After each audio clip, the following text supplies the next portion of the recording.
I'm undecided if I want to do a middle part or side part, but I'm very leaning. Y'all know I'm a side part girly. I'm leaning towards the side part. And today I'll be installing a 5x5 lace closure. And I'm reusing my raw hair bundles. I had already washed them when I had did a live like a while back, not that long ago, but when I had did a side part with curls on live. So it was a bond-in. So I took the hair off the cap and I went ahead and washed it, put it in my dryer. I still got my little blonde pieces from when I installed it the first time. So I was like, you know, the bundles is already cut because it was glued in and all that. So I'm just gonna take this hair and I'm gonna take a lace closure and I'm gonna do a bond-in side part closure. No baby hairs. I'm not feeling baby hairs today. I just wanna, you know, probably do some layers and some curls and call it a day. So y'all already know these is my braids from when I did my last install. Mind you, I took my hair out last night and I had oiled it down real good. So I'm not going to put no more oil in it because my scalp is already clear. It's nice and moisturized. So, hey y'all. So I'm going to just, ooh, child. We got a little drop left. But this little last drop of alcohol that I got left. And I'm just going ahead and clean my hairline. And if you are on TikTok, everything that I'm using, it will be linked to my TikTok store. So you guys can purchase directly.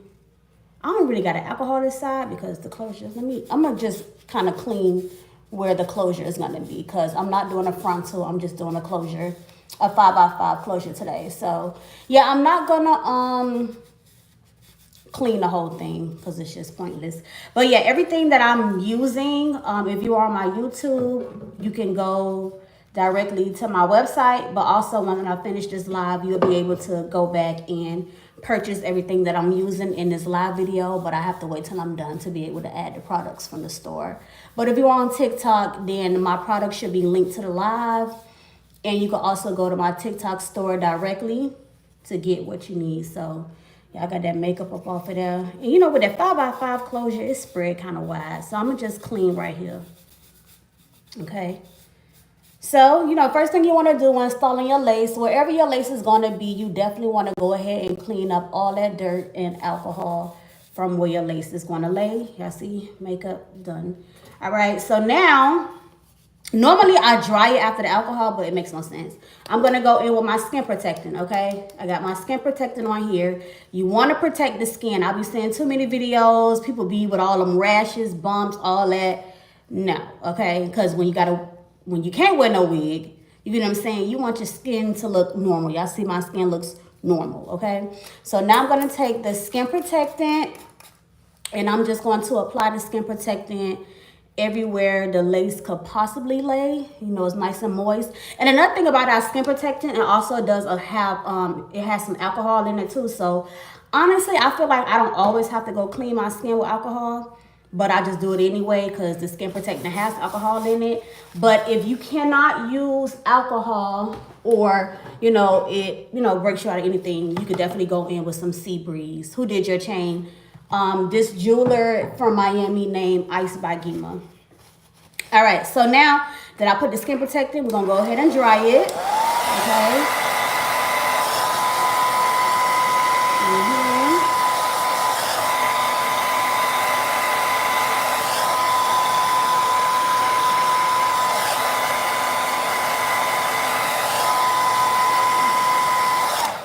And the thing too, y'all, when you use the skin protectant, you're gonna feel it like it's gonna feel a little dry, and sometimes it may feel a little tacky, but that's how you know like it's getting ready to work. Ice by Gima, Gima. So now I'm gonna take usually I'm not gonna lie, I know we was trying to boycott them, but I'm using some Even. Yes, I'm missing I'm not missing. Yes, Pumpkin. I'm streaming on YouTube Live right now, so it will be on both platforms. You didn't miss nothing. I promise you. All you missed was me cleaning my skin right here and skin protecting, and now I'm about to get ready. So I didn't do the braid down or anything on live. These is my braids from when I did the Lagos hairline frontal install. So now I'm taking the Eben, okay?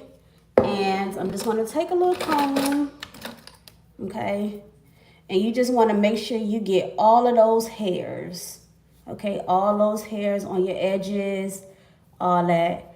Hey girl, you still my role model. It's been a pleasure to learn from you. Still 11 blessings. Thank you.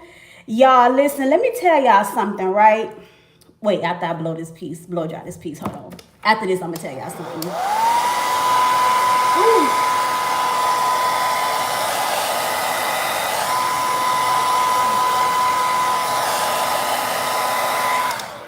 All right, and I'm gonna just go ahead and spray this side as well, because you know you just want to make sure all your edges is just pushed back.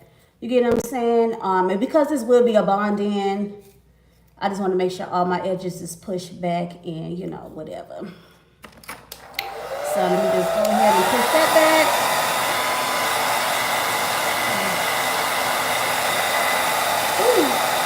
If any of my moderators on either one of the live, just make sure y'all pin anything that important information that people may ask, because I won't be able to see all the questions.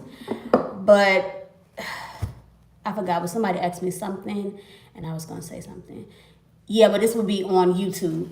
That I think I answered that. Yeah, this will be on YouTube. But let me tell y'all, right? So you know how like as an influencer, you normally like lose your spark, or you feel like you don't want to do it no more and everything like that. Y'all, let me tell y'all what happened to me that kind of like put the fire back under my tail. I was doing my client, was that yesterday or the day before yesterday? And my dad texted me, and when he texted me, he was like, Miss Hollywood, you know, something like, I'm so proud of you, you know, I might as well call you Miss Hollywood, whatever, whatever. So he ended up sending me pictures, and I guess a lady he talked to or whatever, she went inside the hair store, and they had like a big screen, like a big TV, probably like it really looked really big, probably like a 75-inch. And on the TV, they was playing my YouTube videos, right? Mind you, this is a hair store in Orlando. I'm in Davenport, so I had looked up the location. It's like 50 minutes away, and I'm gonna go up there. But he had sent me the pictures that the lady took of my videos playing in the hair store in Orlando. And it was the tutorial when I had did the wig install with the side part crimp bob, like one of my favorite looks. And when he sent it to me, I was like, oh man, like it just gave me that feeling like, don't give up, keep going. You know what I'm saying? Like, don't worry about views, don't worry about nothing. Like, people see you, they watch you, they support you, they love you. And I was like, you know what? I needed that. So I'm really happy that my dad did send that to me. So now it's like, I want to go up there to that hair store, you know, meet the people and, you know, start talking to the owner about putting my products in the hair store. And it was just like, dang, like I be, you know, being from Miami, you forget that when you in your own city, the people don't support you the way you would think they would because you're from the city. But it really be the people from other cities that really show love and really support and really watch.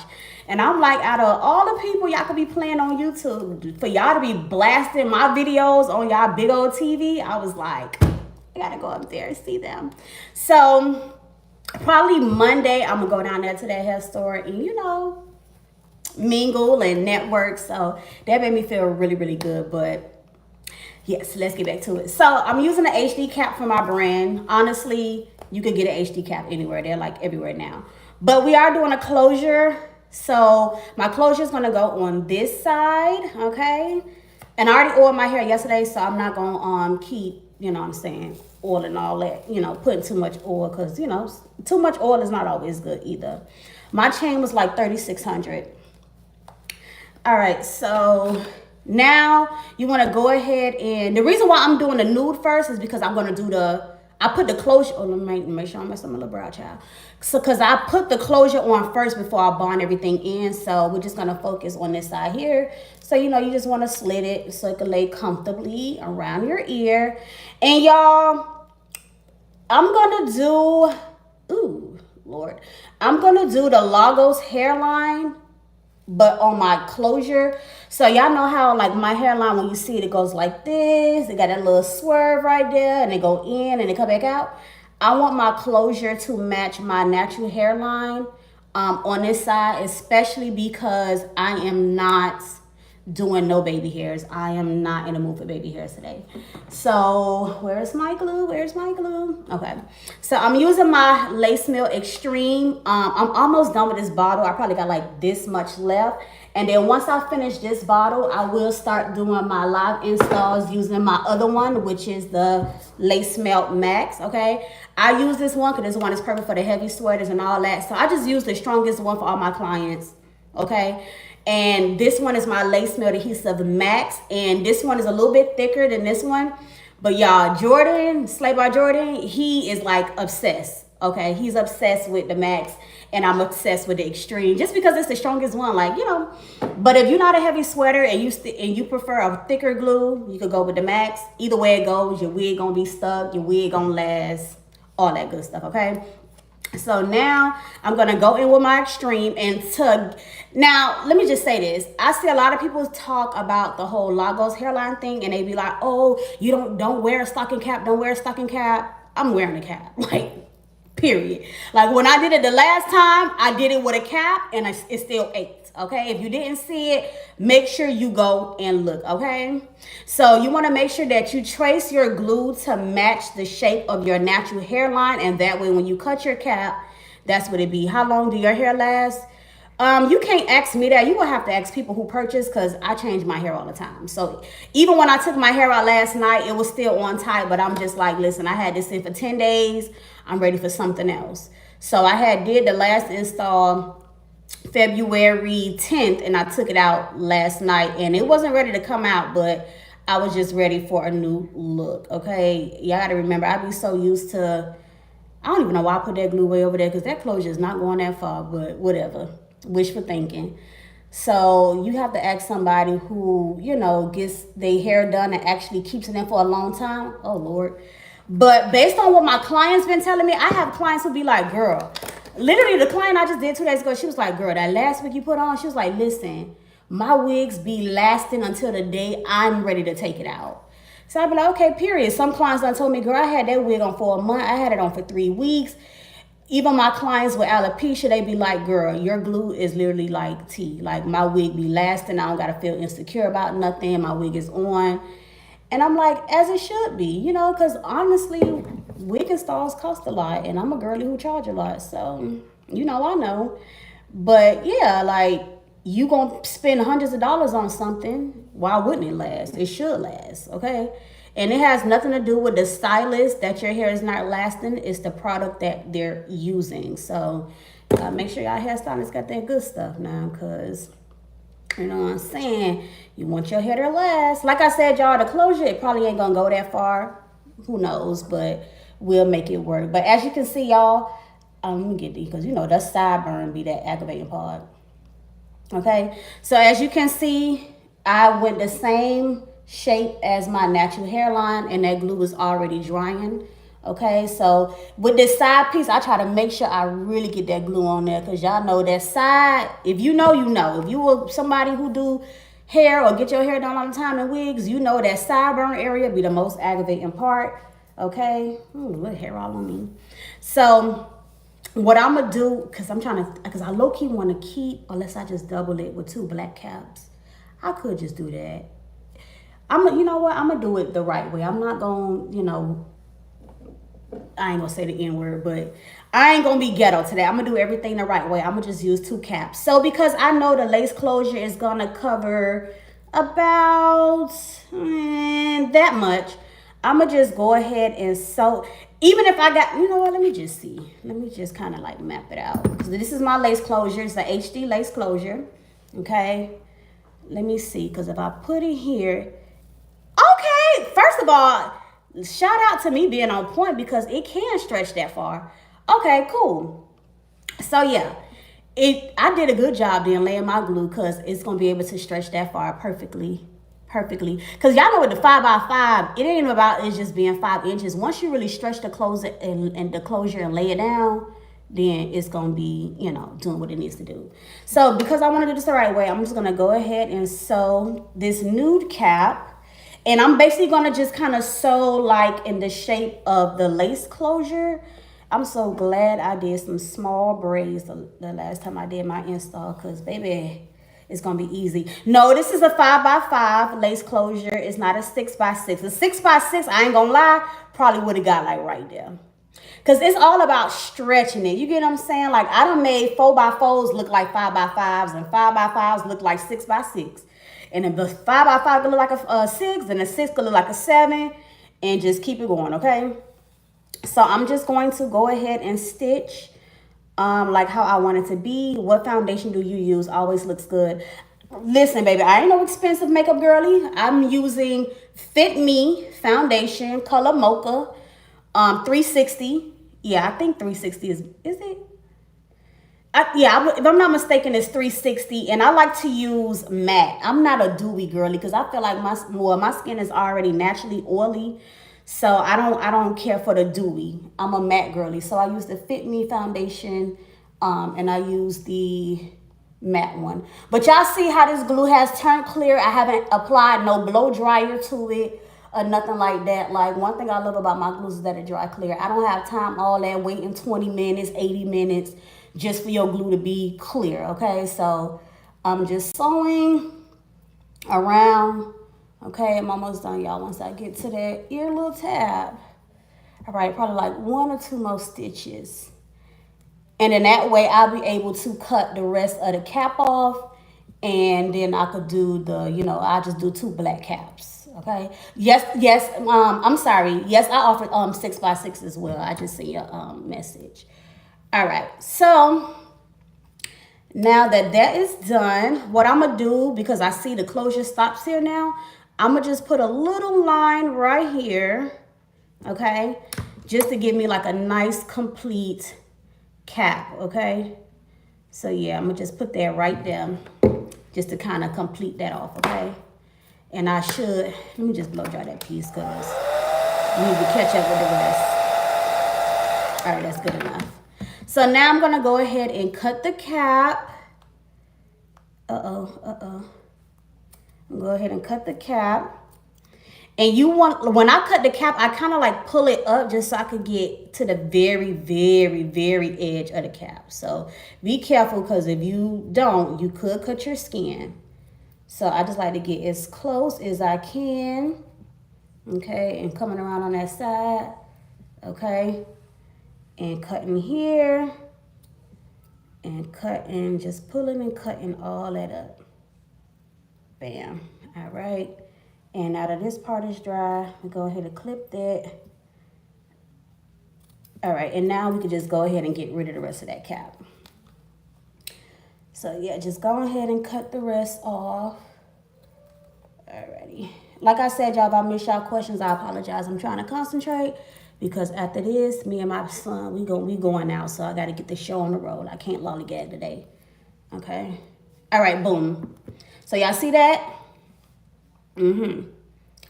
The section for the closure is already done, okay? So how awesome to be able to change it so often. What do you mean, like hair? The hair? Did I pluck this out or? Okay, so this is the closure, y'all. I went ahead and already plucked, okay?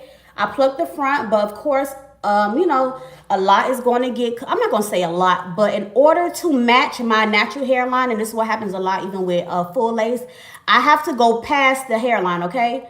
Let me bring it over some, hold on. Can y'all see clearly? Okay. All right, because I bring this, you want to bring the, what's this called? The little thick tab, you want to bring it all the way over. And when you want to match your natural hairline, depends if you have like that whole line hairline, you definitely want to bring it past the hairline, because I'm going to have to go in and curve out some of the hair and pull it out. That way it can match my natural hairline. So at first it's going to look like I'm bringing it way past the hairline, but I have to be able to customize what the hairline is going to look like afterwards. So that's why plucking more than what you need, especially when you're trying to do like the natural Lagos hairline, is necessary, because you're going to have to cut off a lot of lace to kind of mimic your natural hairline. So the best glue to use is mine. Somebody just asked me that on YouTube. What's the best glue to use? You can use Lace Melt Adhesive or Lace Melt Max, okay? Either one is going to get the job done, okay? So after this bottle run out, then I'm gonna do the YouTube videos with the other bottle until, in my lives with the other bottle until that one run out, just so y'all can kind of see the difference. Now I'm gonna take my foundation brush, and I should have pulled this out beforehand. So now I gotta look for number 15. Hold on, because I used number 15 and I got so many of these. So bear with me, y'all. Let me find my color. Okay, this one, okay, this is a new one. All right, so I like to use Ruby Kisses level 15. Honestly, y'all, once I find like a perfect lace tint or something, I think I'm gonna wing off the foundation, but I use Ruby Kisses level 15. I'll go in with the darker shade in that palette, and I'm just going to apply that on my cap, okay? On the cap, on the cap. And you don't want to do too much. What's up, cousin? You don't want to do too much, but, you know, just enough to get you, you know, where you need to be, okay? So now I'm going to take some, okay, and I'm going to put it on the inside of my lace closure. Yes, I've been good. I'm doing my hair so, well, to make content, but also because me and Kai about to go to this little arcade thing. And I took my hair out last night, so gotta do it. But yeah, I've been good. I'm gonna call you tomorrow. So I'm taking the foundation and I'm placing it, you know, on my lace closure or whatever like that. And I also flip it towards the front and I apply the foundation also on the front of the closure as well. I just feel like it helps make the color really, you know, like stick in there. Like it really helps it match better. And I just turn on my hot tools. Y'all know the hot tools is from my brand as well. I think, ooh, child, we only got 2 flat irons left. They done bought all the hot combs already. They done bought all the skinny flat irons too. So I think I only have 2 of the larger flat irons left, but everything is on me. So we're going in with the BH brand hot comb, and I'm just hot combing the hairs back on my lace, because you want to make sure everything is out the way, okay? So I don't hot comb everything back, all right? And I'm just going to place my head towards the side. Remember, you want to keep this thick tab all the way on the end, okay? And you want to, I'm going to bring the lace past my hairline. That way, when I glue it, and I could customize it to match my natural hairline. So now it's time to apply the glue. And you want to apply the glue the way that you want your hairline shape to be.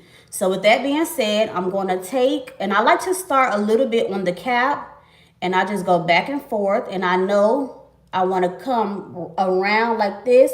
So I'm going to bring the glue around, but then I'm going to keep it, you get what I'm saying? Like keep it in the natural hairline flow of how your hairline is, and then you can fill in the rest.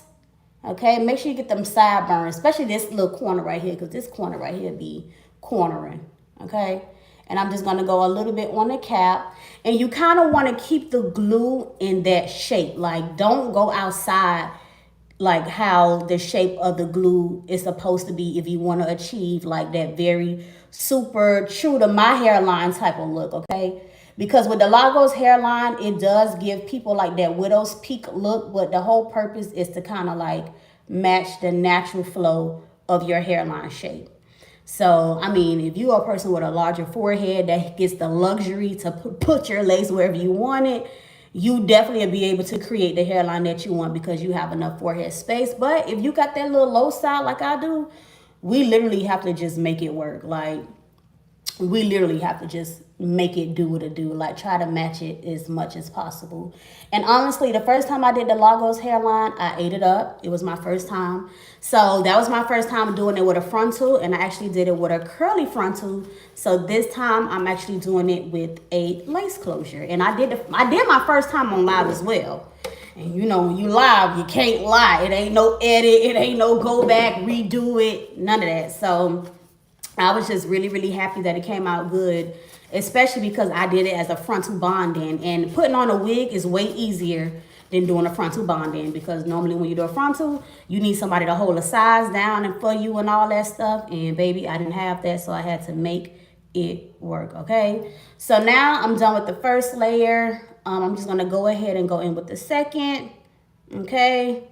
So a little goes a long way. You don't have to put so much, but you want to make sure that you are putting enough to get your wig or your lace unit secure. So now this is layer 2. And like I said, you want to stay in that shape of how you want the hairline to fall. So I'm placing that second layer everywhere that first layer has touched. Okay, so how you can see it is that it'll be like clear and kind of like, maybe I could say wet looking, sort of, kind of, okay? Like that. So that's how you can see where the previous layer of glue is. So that's what I'm doing right here. Y'all see how it's kind of like, I don't know how it shows on, the camera, because I know what I'm looking at and what y'all see from the camera may be a little bit different. But you definitely want to just place that second layer right there. And I think honestly today, y'all, I'm just probably going to do 3 layers. Yeah, because I don't even know how long I'm going to keep this in. I don't know, y'all. I really just want to wear my natural hair, but I know I have a business to promote. So, got to do what I got to do. Because I really don't be in the mood for lace all the time.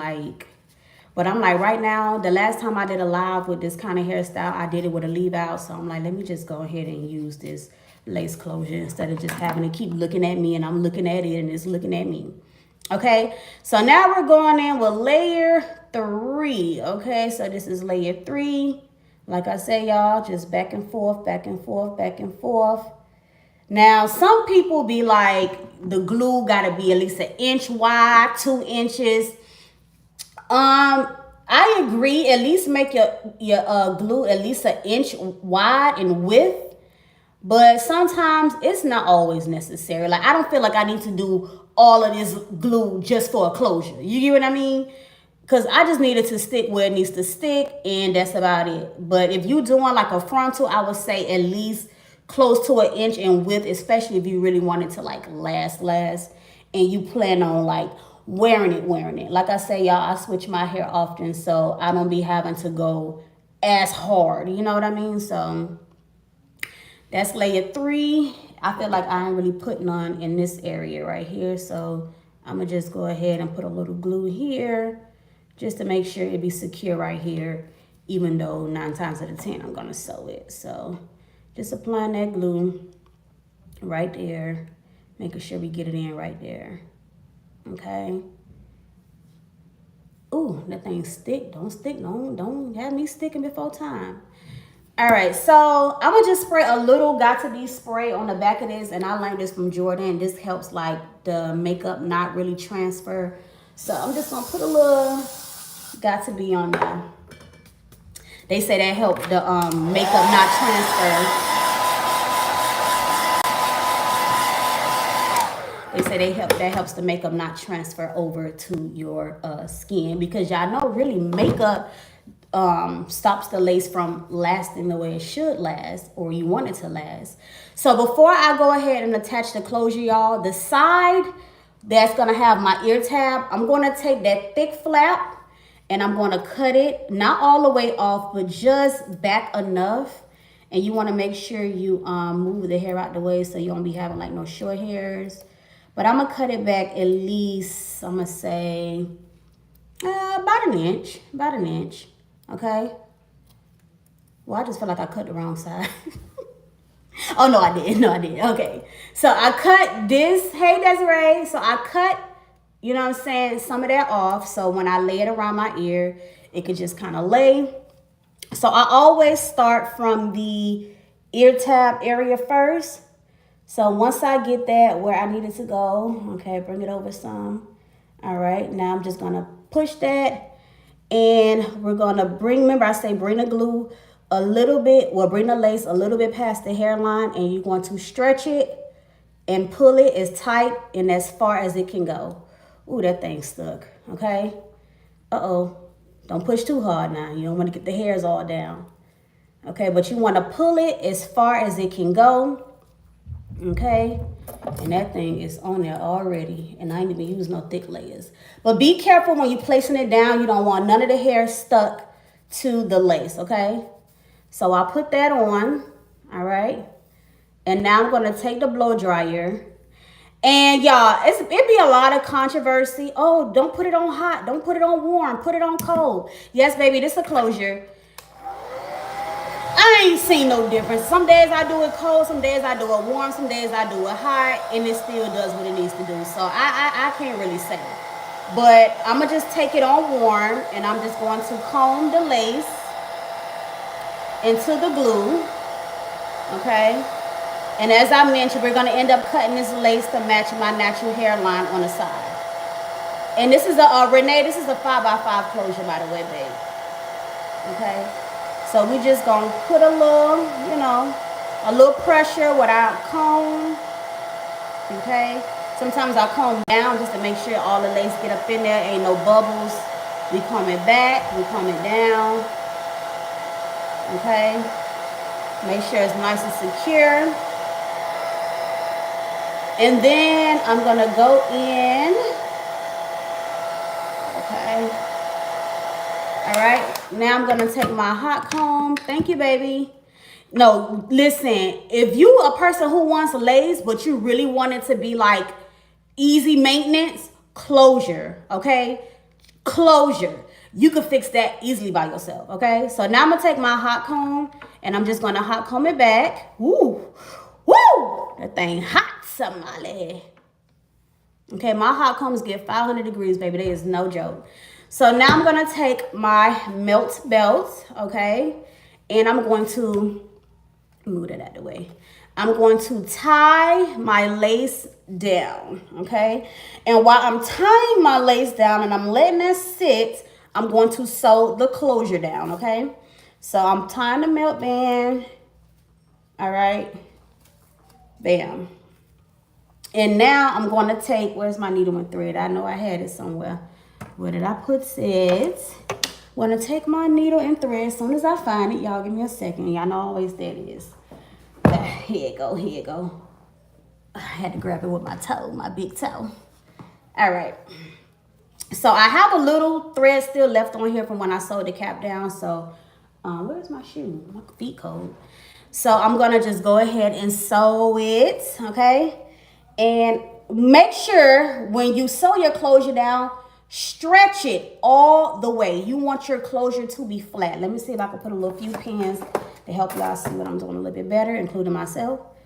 So you want to stretch that closure all the way back. So stretch it. Now, normally I start by stitching the back area first, just so I can make sure that it's kind of like in place. I always wonder why people wigs rip on TV whole time they be having closures. It depends. I don't know, child. I don't know. But I'm going to take the needle, and y'all know I'm doing this myself, so bear with me. And you want to make sure you stretch that closure all the way back and find your braid wherever it's at and find the back thick part. I don't know. Can y'all see that? What I'm trying to show y'all? Dang, now I done lost my needle. Okay, there you go. Y'all, it'd be so hard to do this part. This part be the aggravating part, okay? But you want to take it through that thick area, and then you want to pull it and sew it down. She does, but I love that she explains every step and gives the alternative ways of how to accomplish a good install at home. Yes, thank you. You in Miami, you in the I'm from Miami, but I moved to Orlando right now, so I'm not going back to Miami, y'all. My Miami days is over. I closed my shop down there, and I'm not going back. Probably, if I do go back, it'll probably be like prom time or something. Because somebody asked me would I come down for prom, so I'm thinking about it. But honestly, I love being up here. I love my clients up here. I still love my clients from home, of course, is where it all started. But, you know, it's just like when you say you're moving on and doing things new and different, it's like, why keep going back to the past if I already made that step to move forward? You get what I'm saying? But I still be wanting to be there for, you know, for my girlies that have them big moments and they just really want me to do it. How many times do you reuse your bundles? Honestly, I never really reuse bundles. I never do.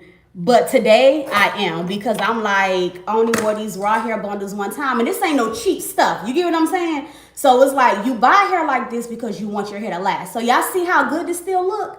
My raw hair bundles, all I did was wash them and let them dry. Thick and full. Okay. Baby, we ain't letting that go to waste, baby. I said, I'm not gonna sit here and buy new bundles when I got these bundles right here.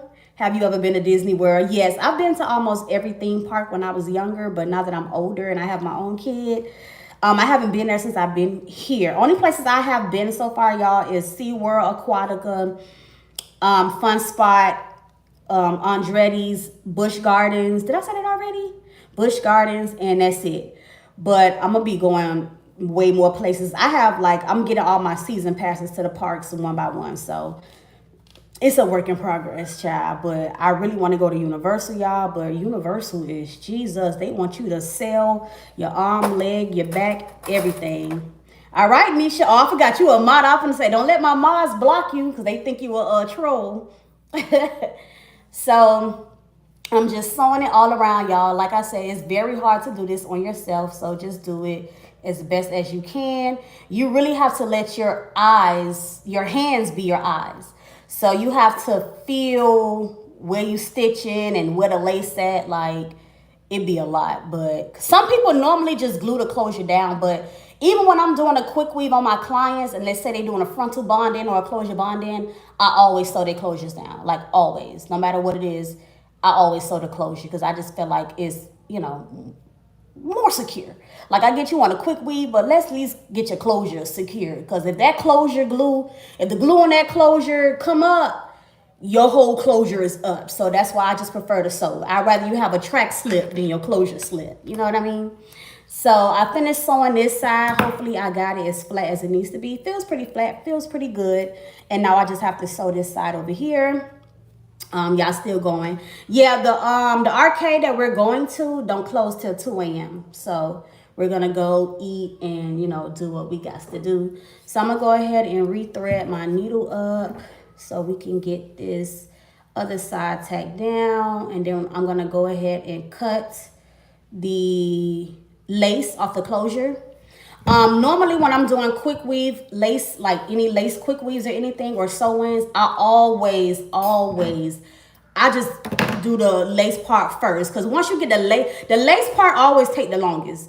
Gluing hair in, quick, but the lace part takes the most time. So I normally do the lace part first and just get it over with, and then the rest, y'all got a Bombshells in Florida. I don't know what that is. Have you been to the Orlando shopping outlets? Listen, I've been there before, like on other occasions, but since I've been here living, no. I don't shop online. And the outlet is, well, it's not that far from me because I live in a tourist area. But it's just like, I'm not a mall girly. I'm not walk around, look for what I need. I'm more of a just sit home on my phone, scroll, put it in the cart and order. That's how I am. Like, I hate going to the mall. I hate walking around. I always get lost. Can't remember where I parked. It's just not for me. It's just not for me. So I just prefer to get what I need online. And I'm a Shein girly. So, Shein, Fashion Nova, that's cool with me. Cause I feel like at the outlets, it's just all about designer. And I'm not a designer kind of person. Like, yeah, it's nice, but I just don't see me wasting money on that. I be feeling like my money could be used in other ways. Like, before I spend thousands on a shirt or something, I'll put that in my business before I spend it on a piece of clothing. And then when you get big or you get too small, it don't look right. So yeah, I feel like ain't nothing at the mall for me. That's just how I feel. But to each his own. To each his own, honey. Like, don't buy me that. If you're gonna spend anything designer, okay, a little perfume, that's cool. But baby, I'm not spending no thousands on no stupid stuff. No, ma'am. Because as soon as you spend that $1,000, you're gonna have a bill that's due. That's how it always happens. I'm straight. Baby, I am straight. So now I'm just trying to finish sewing this closure down. Woo! I'm tired. But we get to the front. Y'all see I'm going through the little thick part of the closure. Just trying to stretch it out. Lord, please let me have this on right, because I ain't got time to part my hair and it be all bunched up. Because I just want to do this the first time. Okay, so just going through the end of the closure and just sewing it as tight as possible. What I should have did, y'all, I should have sewed it with my blonde thread. And that way when I took it out, it'd be easier for me to see the thread, but whatever, it's already done. But if you have blonde thread, use your blonde thread to do this part, especially if you're sewing a closure like, to your braids and your braids is the same color as the thread. I just prefer, I should have did the blonde thread for this part, so it'd be easier to take out, but whatever. Hey, Keisha. Hey, boo.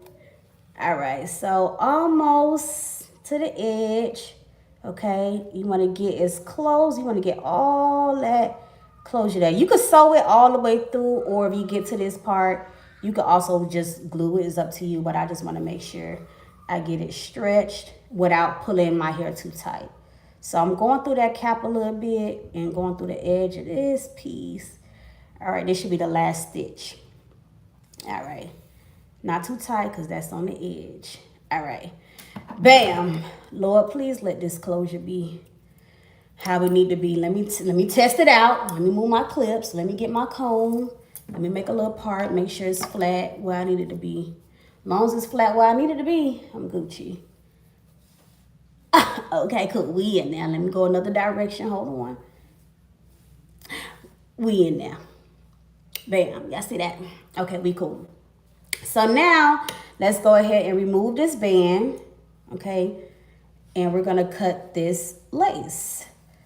So, whew. Oh, that feels so good. Feels so good. So now we're gonna cut this lace, and remember, we want the lace to match the hairline as much as possible. Y'all see that? I'm gonna go ahead and cut this little thick tab right here. Hold on. Y'all see this little thick tab? I'm gonna go ahead and cut that. Okay. Cut that off. Right. So we can get a nice little, you know, seamlessness going on here. So now, because I want to mimic my natural hairline, y'all see, you can kind of see where it's glued and where it's not glued at. That'll help you section it off.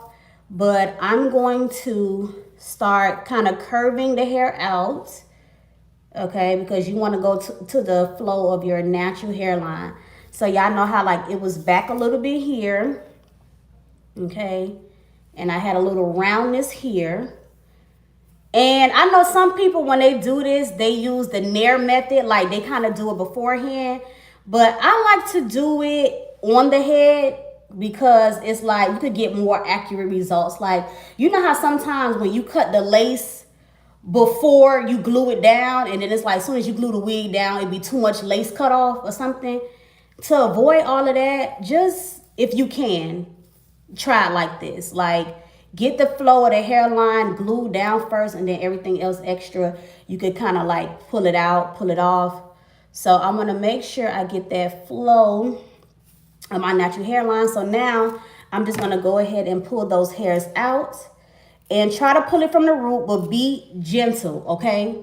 Gentle. Gentleness is key, okay? So y'all see me pulling those hairs out from the root, okay? To help see my hairline better, so when I'm cutting the lace, it's going to do what it needs to do. So I'm pulling those hairs out that I already know I don't want a part of my hairline till I get the shape of my natural hairline. So just pull it out. Like I said, go closer to the root. It's going to make it easier, okay? And pull it out. All right, so when you do it like this, you can always go back in and pluck out more if you need to. You get what I'm saying? Because one thing I hate is an overplucked unit. Okay, we get it. We want natural, but we don't want bald. It's a thin line between natural and balding. Like, some hairlines be looking like they be balding sometimes, and that's not what we looking for. Okay, it's not what we looking for. So now I see that I want to pluck a little bit more, and now I could go in and make the adjustments. So where is the tweezers that I use? Hopefully these is pretty good, because I got so many tweezers, y'all. It's ridiculous. Oh, here they go, the yellow ones. So now I can go in and pluck more out to give me more of a natural look. And that's why I don't like to over pluck the first time, because, and this don't hurt. When you do it on the skin, I promise y'all, it does not hurt. You do not feel it at all. But I'm going in and I'm plucking out those areas that I want to be plucked out just a little bit more, okay? And I'm not the, what they call that method, that fork method. I'm not a fan of the fork method. I don't like that, because I feel like when you do that little patchy thing, when you do your baby hairs, if you want some, it's going to be patches in your baby hairs, and I hate that. I hate that so bad. Like, I get you want natural. Sometimes the cheat codes ain't always the best. I hate that fork method thing. Like, I don't want the line gaps in between my hairline at all. Especially not my baby hairs. I like my baby hairs to have a strand in each area. Okay? So now that we plucked some of this hair out, and I'm just testing it out because I know when I do no baby hairs, I'm going to have some, you know, coming down this way. We're going to do our part probably like here.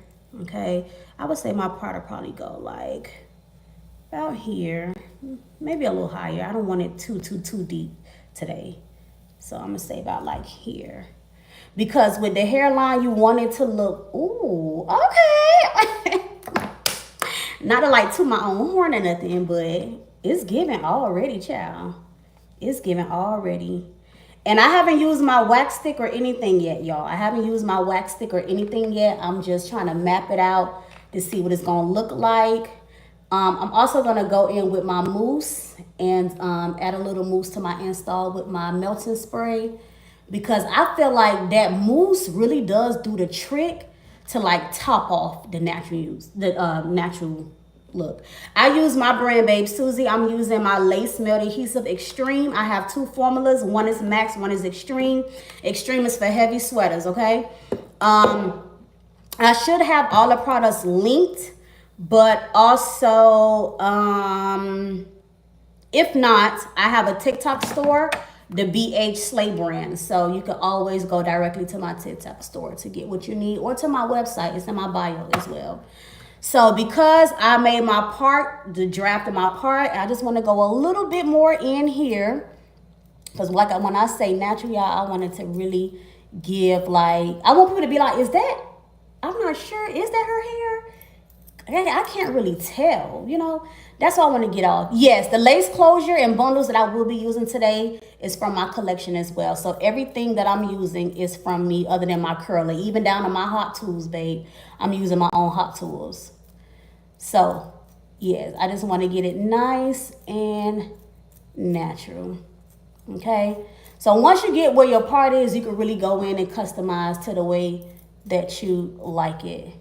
Hey Tiffany, how you doing, babe? And don't worry, if you missed anything, the full tutorial will be on my YouTube. I'm streaming on YouTube Live right now as well. So make sure you subscribe to I Am Beautiful Hustler TV on YouTube if you already don't, because I'm an OG. Been doing it since 2016. So you probably seen me without even realizing you seen me. Okay. How do you even pluck? Just go close to the lace, or no, I go to the root. I go straight to the root and I pull it out. You want to make sure you go into the root, because if you pull just the hairs, all you're doing is making the hair short. And I used to pluck wet, but I feel like when you pluck wet, it pulls too much hair out. So now I only like to pluck when it's dry. You know, as the hair game go on, you learn new tricks and new tactics. And plucking dry for me is way better than me trying to pluck while the hair is wet. Ooh, forgetting these hot combs don't play, baby. All right, so now that I have, ooh, bro, right now, it's like you can't even tell I even have a lace on my face, bro. Like, that is fire. That is fire. I know that's right. Okay. So don't do the split method thing. What's the split method? You talking about, what you mean, babe? I'm gonna lift this up. I don't want this thick part showing right here at all. So I'm gonna just cut that off. Okay. It's crazy because I don't even see the lace. Thank you, the one with the gaps. No, Renee, I hate it. I'm gonna make a video of plucking, because I don't nothing piss me off. No offense to nobody, don't nothing piss me off more than that fork method. I hate it. I hate it. Now imagine if I would have did the fork method, it would have been patches in between. You can still achieve a natural lace look without the patches, y'all. You really can. So now I'm going in with my razor, and you just want a razor in the same shape of how you did your hairline, okay? You just want to go in the same shape of how you did your glue and how you know, how you did the hairline, basically, okay?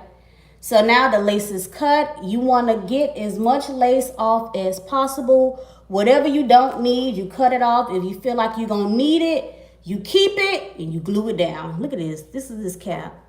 I'm gonna pull that off. That's that. Well, then again, they're not even gonna see it. That's a little cap, but remember I said I was kind of like, you know what I'm saying? Yes, Tippy T, the lace was still there, girl. We just cut it. We just cut it.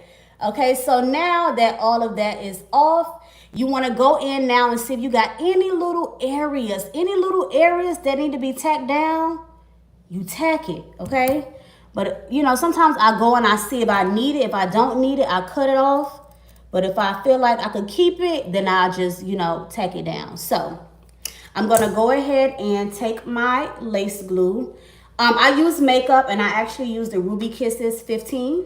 Okay, so I use the Ruby Kisses cream foundation. I use the cream. But as I mentioned earlier of this live, I do want to wing off of the foundation and find like a lace tint. Because I just want to, you know, you just want to grow in your craft and, you know, do new techniques, different techniques. So now I'm going to take, I'm going to say, I know this TikTok mountain about to fall down. Okay, so now I'm going to take just a little dot. I have a little dot on the back of my hand, and I'm just going to place it in those little tiny areas, okay? And I like to use the end of my rat tail comb to slide the glue under there because it's so much easier. Like, don't try to take the glue bottle itself and do it. You're going to get glue everywhere it don't need to be, okay? I promise you, you will. So just take your little rat tail comb or anything small, and you just want to go in those areas where the lace has not been tacked down, and you just want to slide the glue right up under there. And that's how you get your glue to be nice and neat, and that's how you don't get glue outside of your hairline. Because if you make that mistake on getting on the outside, it's hard to clean it up. And you may not notice it on day 1, but you will definitely notice it on day 2, okay? I'm telling you now. Thank all y'all for the follows. Make sure y'all like the lives as well. If you are just tuning in, as I mentioned, don't worry. This full tutorial is on my YouTube. I Am Beautiful Hustler TV. I'm streaming live on my YouTube channel right now. So you guys will be able to go back to the beginning and watch everything that I'm doing and everything that I have done already that you missed. So don't worry. Don't worry.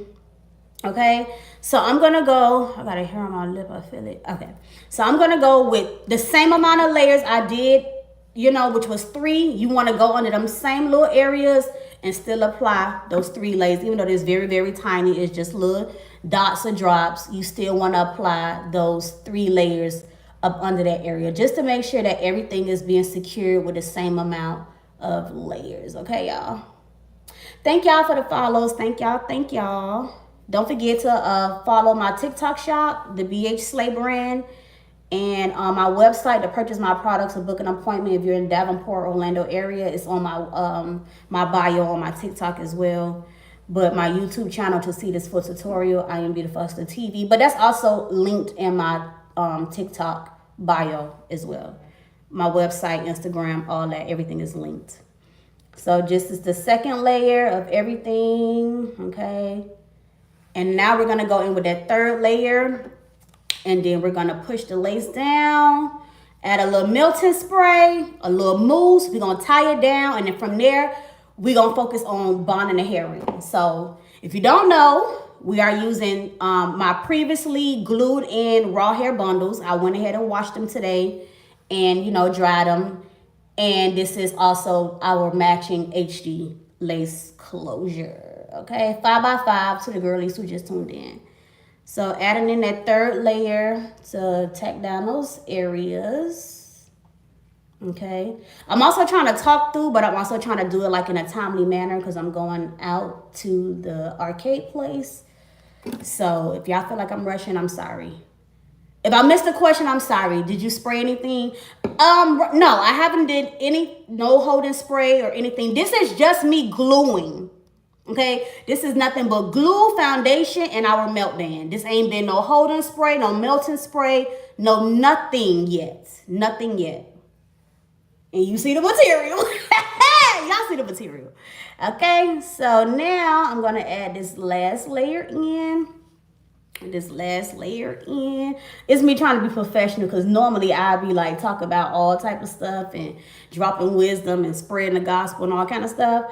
But I'm a behave today and just get straight to the point. Okay. All right. And just making sure all that is on there. So now that we add that last little thing, now you just want to take it, you just take your comb, push the glue in, that's it. Push it in, just push it right on in, okay? Push it right on in. Bam. Easy, neat, done. Can you teach us the viral cash doll look very soon, including everything? Oh wait, very soon everybody doing, but I'm waiting on my fave. Okay, got you, babe. So, it's me, child. I don't put clusters on. Look, you see where all me went? Is that cluster falling off? Nah, I just need you to stay to the end of the video. That's it. Okay, so now, everything is tacked down, okay? You want to make sure you get it all up in there. Okay, to the very, very edge. I'm going to use a little blow dry. Not my cluster trying to embarrass me. This is my first time putting on clusters in a very long time. In a very long time. Ooh, ooh. I'm just gonna put a little glue there, y'all. Cause ain't no way. All right. Ain't no way my cluster trying to embarrass me like that. Hold on. Wait a minute now. Relax. Ain't about you. Okay. So y'all see the lace is on. Okay. This is no holding spray. No melting spray. No nothing. Okay. Lace is on. Not going nowhere. Okay. Lace is on. So if you just tuning in, everything that I'm using is my collection. Okay. No holding spray. No nothing. It's already skinning. Okay. But we about to get this thing skipped. All right. So this is exactly where I want my part to be. So I'm going to just go ahead and finish up my parts. Because it's going to come. Y'all know I love me a little curl. Come up, bro. Now we're going in with our wax stick. Okay. And less is more. You don't got to put too much. I'm just going to put just a little dab going all the way across. Okay. Is the holding spray necessary?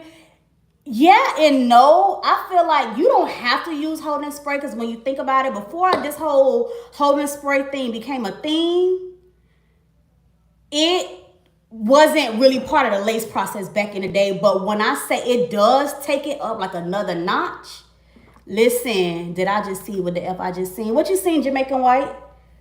So now I'm just going to go ahead and hot comb. And you just want a little wax because you want it to... Why the part so far back? This is a 5x5 closure. It's a closure, babe. So I'm just going to go ahead and hot comb all of that this way. Some is going to get taken off anyway, though, because when I do my bonding, I have to make sure all the tracks is covered. But for right now, we're just going to go ahead and, I don't know if y'all not used to like deep parts, because I know some people only do the by 4 lace. But, you know, to each his own. I don't like little parts. I don't like my parts being 2 inches, you know, long and stuff like that. Like, baby, we gonna part. Because if I was doing my real bonding, we was gonna part. You get what I'm saying? The Red Sea. So now, I'm just hot combing all of this back here. Because we doing no baby hairs. So you want to make sure your no baby hairs is going to be very nice and neat, okay? So bam, if I get a 6x6 closure, is 2 bundles of Burmese curly gonna be enough? Well, with a closure, I'll say do 3 bundles. Now, if you're doing a bonding frontal, depending on what size frontal you get and depending on your hair size, that's how many bundles you do. Like when I just did that curly that I just took out, it was only 2 bundles of curly in a 13x4 frontal. You get what I'm saying? So it's like I feel married. Like I'm married, wife at home, take care of the kids. All right, boom. So now we're gonna take our melting spray. Okay. So right now I'm gonna be reusing my raw bundles that I previously installed. So I think it was like 3 bundles, and I had dyed a few of my tracks blonde. So this blonde that y'all see was this natural color. So I'm reinstalling my raw hair bundles, and I actually bleached some of the bundles to give me some blonde highlights. This is not a 613 track, okay? When the top of the track is black, that's from you bleaching raw hair to blonde. Blonde 613 hair, the hair that already come blonde, the track be blonde. So then y'all know the difference, okay? But anywho, now I'm gonna take my melting spray, like I said, everything, my collection, and just spray it on your finger, okay? Oh, my finger black. Wait a minute, I don't need nothing messing up my lace, because all this good hard work I'm putting in, okay? Let me get that, what that was black that I had. I don't even remember, but let me get that off, okay? The white under eye waterline is eating. Thank you, thank you, thank you. I hope my lashes stay on for the rest of this tutorial. Okay, so you want to take your melting spray.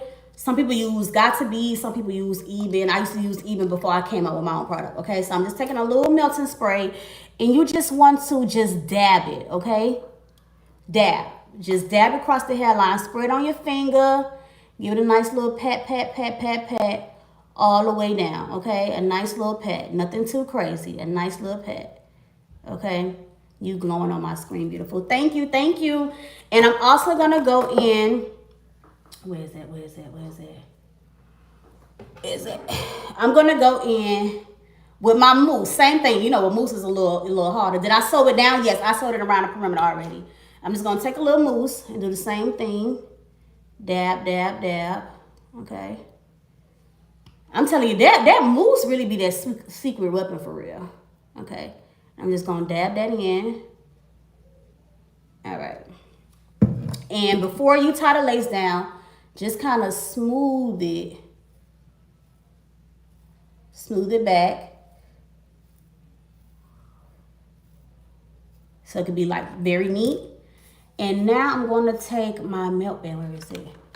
I'm going to take my melt band. Push it all behind me. And I'm going to sew that, not sew, I'm talking some sew. Tie that down, okay? Did you use spritz? No spritz, babe. I didn't use any spritz. No spritz. Ooh, that earring is sticking me in the back of my ear, but I'm gonna fix it after Ooh, that thing. Y'all know I hate that part of that milk, but you gotta get that earring out. Okay, boom. Okay. All right, come on now. Fold down, fold down. They be hurting now. All right. What the mousse do? Ooh, hold on, wait a minute. I can't even concentrate. That thing's sticking. Okay, there we go. All right, so what the mousse does, I feel like the mousse gives it that really, really soft look, especially when you like comb out the mousse. It be looking so good and soft. All right, so now that we got this closure down, let's go ahead and move into the bonding part. The quick part, the easy part. So now I'm gonna just go ahead and kind of like just take my clip and clip this out the way. All right, that's one clip. And I'm gonna clip the other side up out the way. Okay. I'm gonna put a little twisty on it. And now we're gonna get into the quick weave part. Get that piece too. No piece left behind. All right, bam. So now the closure is out the way, I can go ahead and add my 2 stocking caps. Does the mousse make the lace come up or helps further melt? It's like it helping further melt. I promise you, y'all, listen. When I did that Lagos hairline and I put that mousse on there, that mousse was the icing on the cake. Oh my gosh. And the mousse that I'm using is my collection too. Like when I say everything is from me, it's from me. So now, let me get another cap. Where the cap's at? Where the cap's at, cap? I'm gonna go in with 2 black stocking caps. Because at first I was just gonna do one or whatever with the, I'm not dealing with no tissue paper today. So you over here trying to be the bonding police and say, oh, where the tissue paper and where that liquid stuff? We're not doing that. Not today. Not today. Okay. Every country, every state, every city got their own way of doing things. And this is how I do mine. Because I use another influencer lace products, it came up. No shade, honestly, just asking. To each his own. I don't know. You know, everybody different. Everybody, you know, I can only speak for me. So here is my first stocking cap, and I'm just gonna place it all over. Make sure my little braids is okay, everything in, because the last time my braids was trying to come out and embarrass me. And now I'm gonna go ahead and use my second stocking cap. And where's my blonde thread? Now what I'm gonna do is, and I bring it all the way on top of the closure just to make it, you know, help me. It helps me. Let me pull this down some. This band down on this side, so I can get to the hair on that side. Okay. Put this on top. Come on now, fix yourself. Adjust yourself.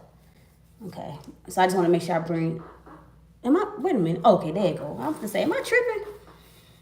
So now I'm gonna go ahead and take the second cap and I'm putting it on and I'm bringing it all the way down. So mind you, I know my closure, you can feel it, it's like all around here. I'm gonna go in with my blonde thread this time and I'm gonna sew the cap all the way around.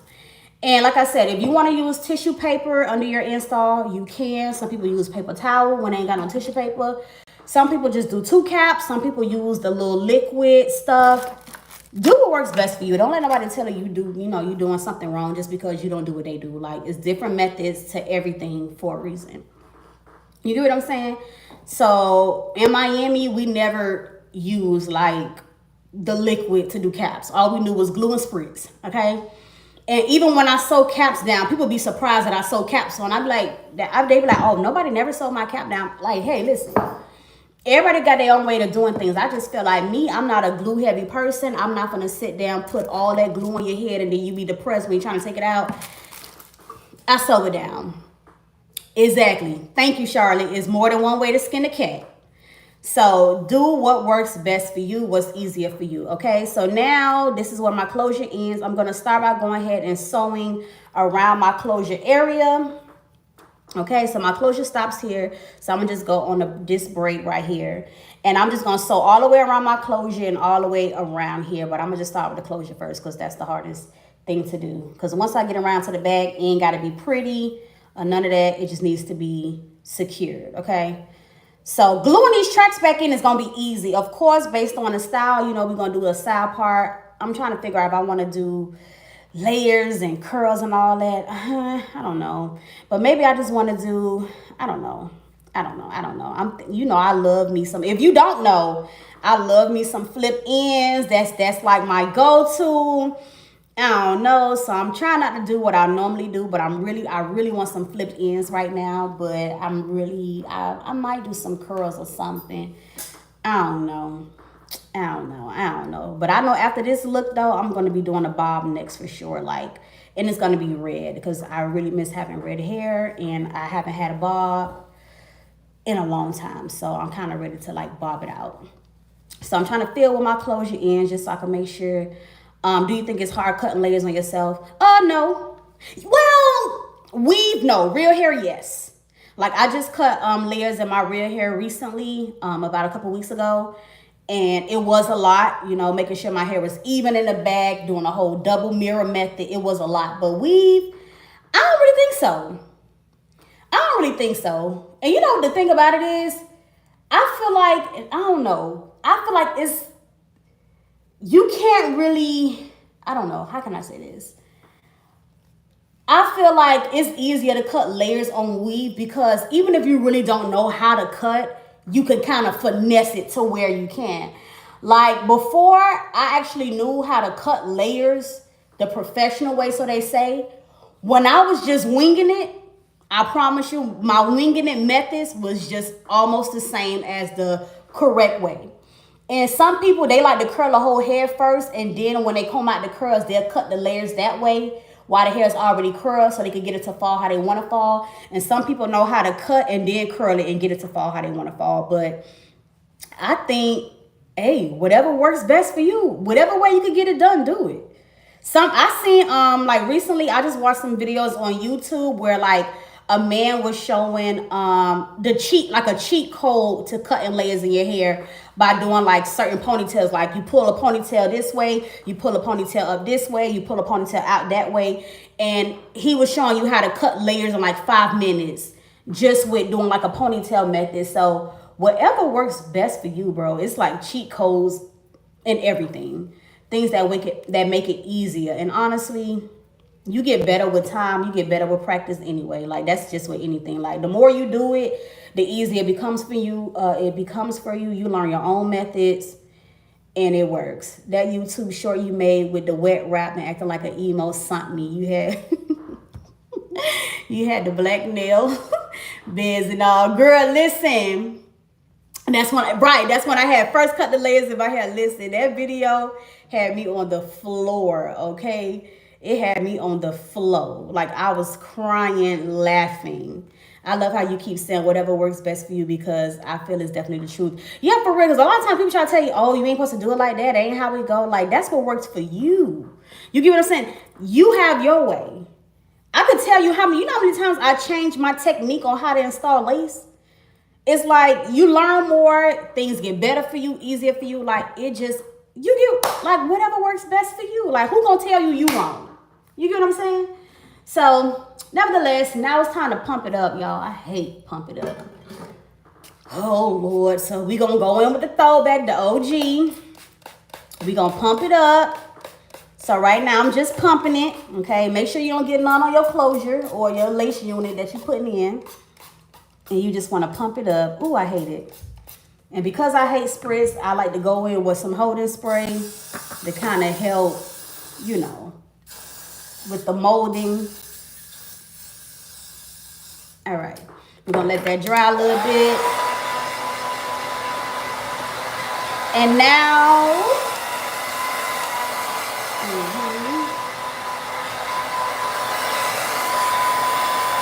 I feel like the even spray be drying faster though, like, or got to be drying faster.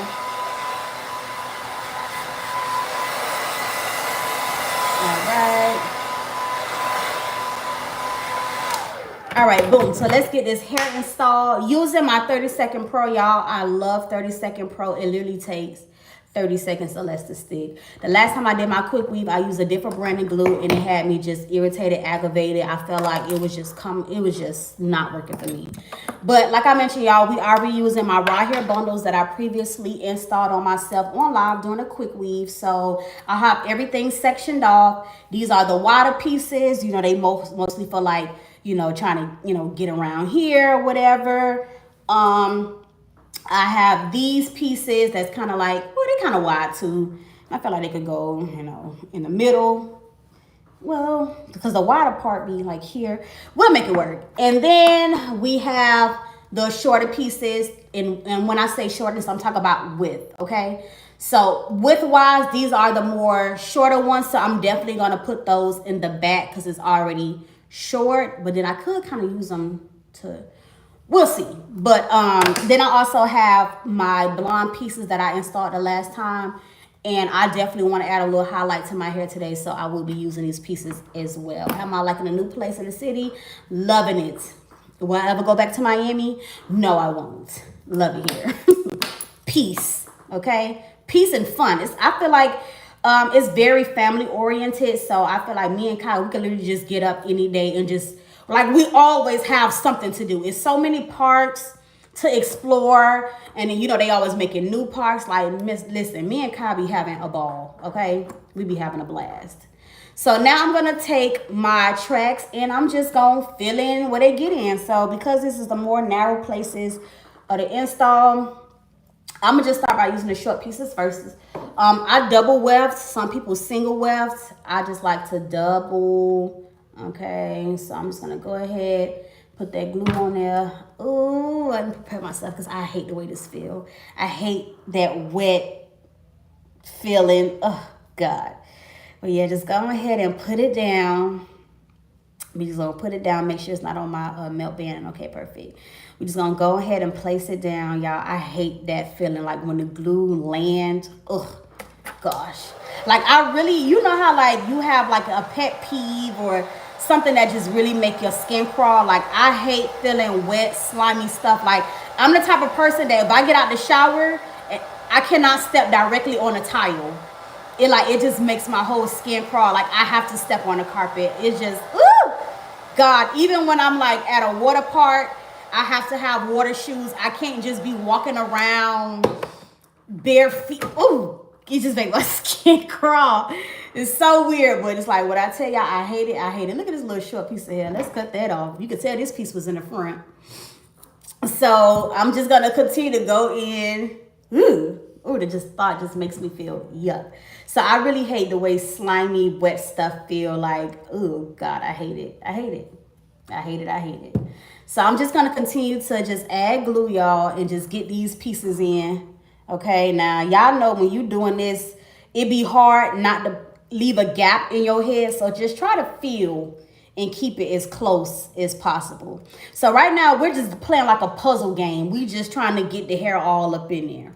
Okay, it ain't got to be perfect as long as it all fit and as long as ain't nothing showing. So it's a puzzle game right now. We're just taking pieces, adding glue, and making it fit until we get to the wider area. So some of this, I don't even remember what lengths I had when I first did this, but you know, just make it work. So now I'm going to start bringing the piece, because this is like underneath the closure behind my ear. So I'm going to just place like the track here underneath the closure and just start making it. And once I end this side, I'll take the other piece and then finish it up. You know what I'm saying? So that's what I mean when I say you just playing a puzzle game at this point. You just want to get the hair in there and make it fit. Once it's all in, it's in. Like I said, it's been cut already, so it should be easy for me to do. And I honestly don't even remember what length this was when I first installed it. I don't know. I feel like either 16 or 18 was the longest. I don't know. But with raw hair, y'all, the hair look longer than what it is with raw hair. Like, you could get you a 16, your 16 could look like a 20 when it comes to raw hair. Like, the length always look longer than what they said it is. Because a lot of times when you just get regular bundles, they be cheating people out of their bundles, especially if you order like Amazon and stuff. I done seen people say, oh, they said this was a 30, and then I see it and it look like a 12-inch. Like, raw hair always runs like more than truth to length, for real, for real. So this probably was like a 18 or 16 or something. I know it wasn't too long. Well, it wasn't long at all, honestly. So now the last track gonna stop here. So I'm gonna just take these two, glue it, finish it off here. And at this point, we're just working our way up. But since I have like 2, 4, 6 more of these pieces, I'm gonna stop the smaller ones and then I'm gonna start going in with the wider pieces. So now I'm just gonna add some glue to these last two right here and bring it around. And because, see, the last time when I used this hair, it was a full bond-in with leave out. So now that I have a closure, you know, the closure does take up some of that space. So what was that last track? Because I don't want it to be too far up. Okay, where the end of that one? Where the end? Where is it? Where is it?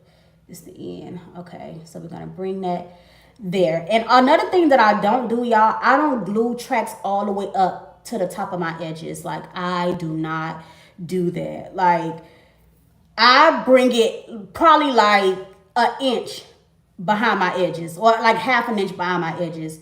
I don't feel it's necessary to bring your track like all the way right there. That's how your hair be coming out. And y'all know edges already be fragile. We always, you know, wearing lace and all that stuff. I don't feel like it's necessary to put that glue all the way up there. Like, it's really not needed.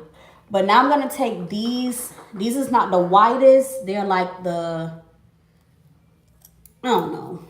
They wide, but not as wide as those other pieces. So I'm just going to take what I have and just still doubling it. Double makes the process so much faster, y'all. I promise you. And when you double your tracks, you can actually get more hair in than if you single weft it. So I'm just going to bring this like up a little bit here. I'm going to bring it a little bit above this area. We're just going to add some glue and tack it down. We're just filling it in. So this process is always the quickest process, especially if the hair is already pre-cut. And a lot of people actually come get installs and they bundles be pre-cut. I don't mind, as long as you just make sure you wash it and you comb it out and everything and you have it sorted out. Like, at first I used to be like no cut bundles, but honestly, y'all, child, please, it still do the same thing. So if you do have to ever, you know, reuse bundles, or you want to reuse some good hair, just make sure y'all do y'all stylist a favor and just, you know, comb it out and wash them and everything, and make sure they dry. I hate when people come to their appointment with wet hair, because now you slowing me down, and now I gotta dry your hair before I can even start. Make sure you wash them and you dry them thoroughly. Do your stylist a favor, okay? Because that takes time too when they have to stop. And now you could be cutting to somebody else's appointment time because we doing extra stuff. You need to let us know ahead of time. All right. So let me see, what can I pair this one up with? So I got about 2, 4. Let Let me see, maybe these two about the same length. All right, they about the same. Okay, that'll work. So where I was at? See, this is where this closure at. Okay, so I'm gonna just come this way then. Come this way. So you want to feel for where the closure is because you don't want to put no hair on top of the closure. And do the same thing. Just find a placement, bring it around.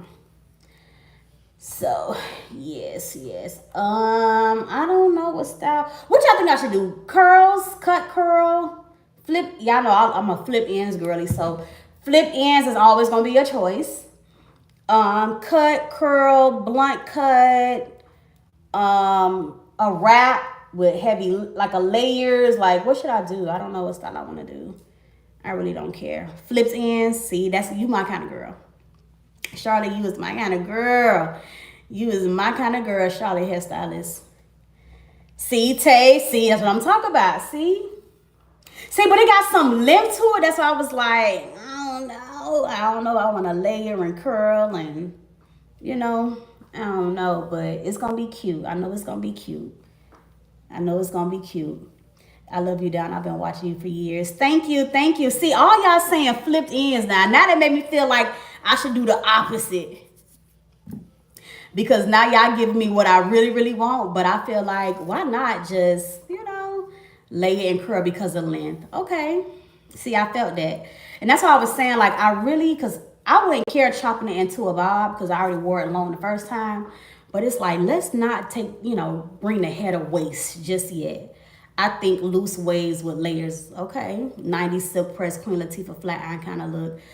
Like just straight. The reason why I'm curving the tracks, y'all, because I like my hair to fall in my face. So I'm just going to bring this one all the way. Where's that lace closure? I'm going to bring this one all the way up and I'm going to bring it around. Because when you cut layers in a bang, wait for the bob for the red. You right. See, you was absolutely right. You want to make sure that depending on the person, because everybody don't like hair on their face. But if you one of those girls who like a nasty bang, you want to make sure you curve your tracks towards your face. You always want to place the tracks in a direction that you want the hair to fall. That's why when some people do part down the middles, they bring the tracks directly towards the front and then they kind of close it up to come straight down. If you do it straight down like this way, everything is going to just go straight to the side. But if you want your middle parts to have a little hair falling in the face, you bring it around. So it's the same thing when it comes to bangs. Make sure that your hair is glued in the direction that you want it to go. Same thing, like if you're doing a flip over quick weave or something, you got to place the tracks the way you want it to kind of be able to fold and flip. Elizabeth, me too. I hate it so much. And it's like, we chasing you to touch you. Wait. Oh, when the shower curtain. Oh, yes, girl. You ain't never lied. I'm so happy I got a stand-up shower. Ain't nothing disgusts me more, y'all. And they just said this on my YouTube channel. When the shower curtain, that clip on, touch you, bro. When I go to my mama's house and I hate that. Ooh, it be real beef. I cannot have that clear part of the shower curtain touching me. It cannot touch me.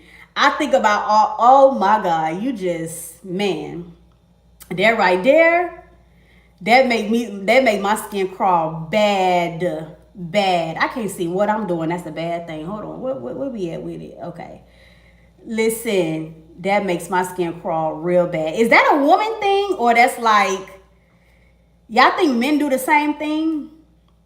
Or is that just like a woman thing? Because baby, that right there irks me. I like to be the first to take a shower in my household. I hate to taking a shower after my kids, man.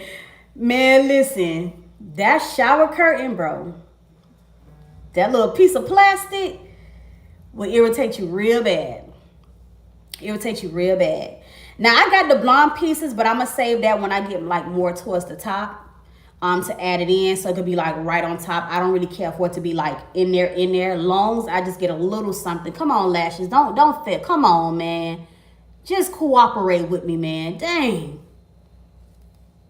Nah, I don't think niggas be caring. The niggas be nasty for real. Like, y'all really think about it, men really do be nasty. They be nasty for real.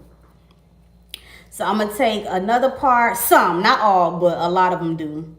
And I'm just gonna keep adding the tracks in, okay? I'm gonna start speeding this process up. I think y'all get the point now where we just puzzling and doing what we doing. So, what today is? Sunday? Oh, today's Sunday. This show is, oh, I'm so happy I'm off tomorrow. Did y'all file taxes yet? Because I gotta file mine, y'all. I ain't filed in a long time, so I gotta do some back filing on top of filing for this year or whatever. I gotta file for like 3 years. Oh man, I gotta go scrape up paperwork. I'm mad though, cause I should have did it so I could be in that first batch. That first batch where them checks drop. Listen. And it always come in March, and that's my birthday time. So I'll be like, man, I don't know why I don't file when they first open up, because that means my checks would have been coming right from my birthday time.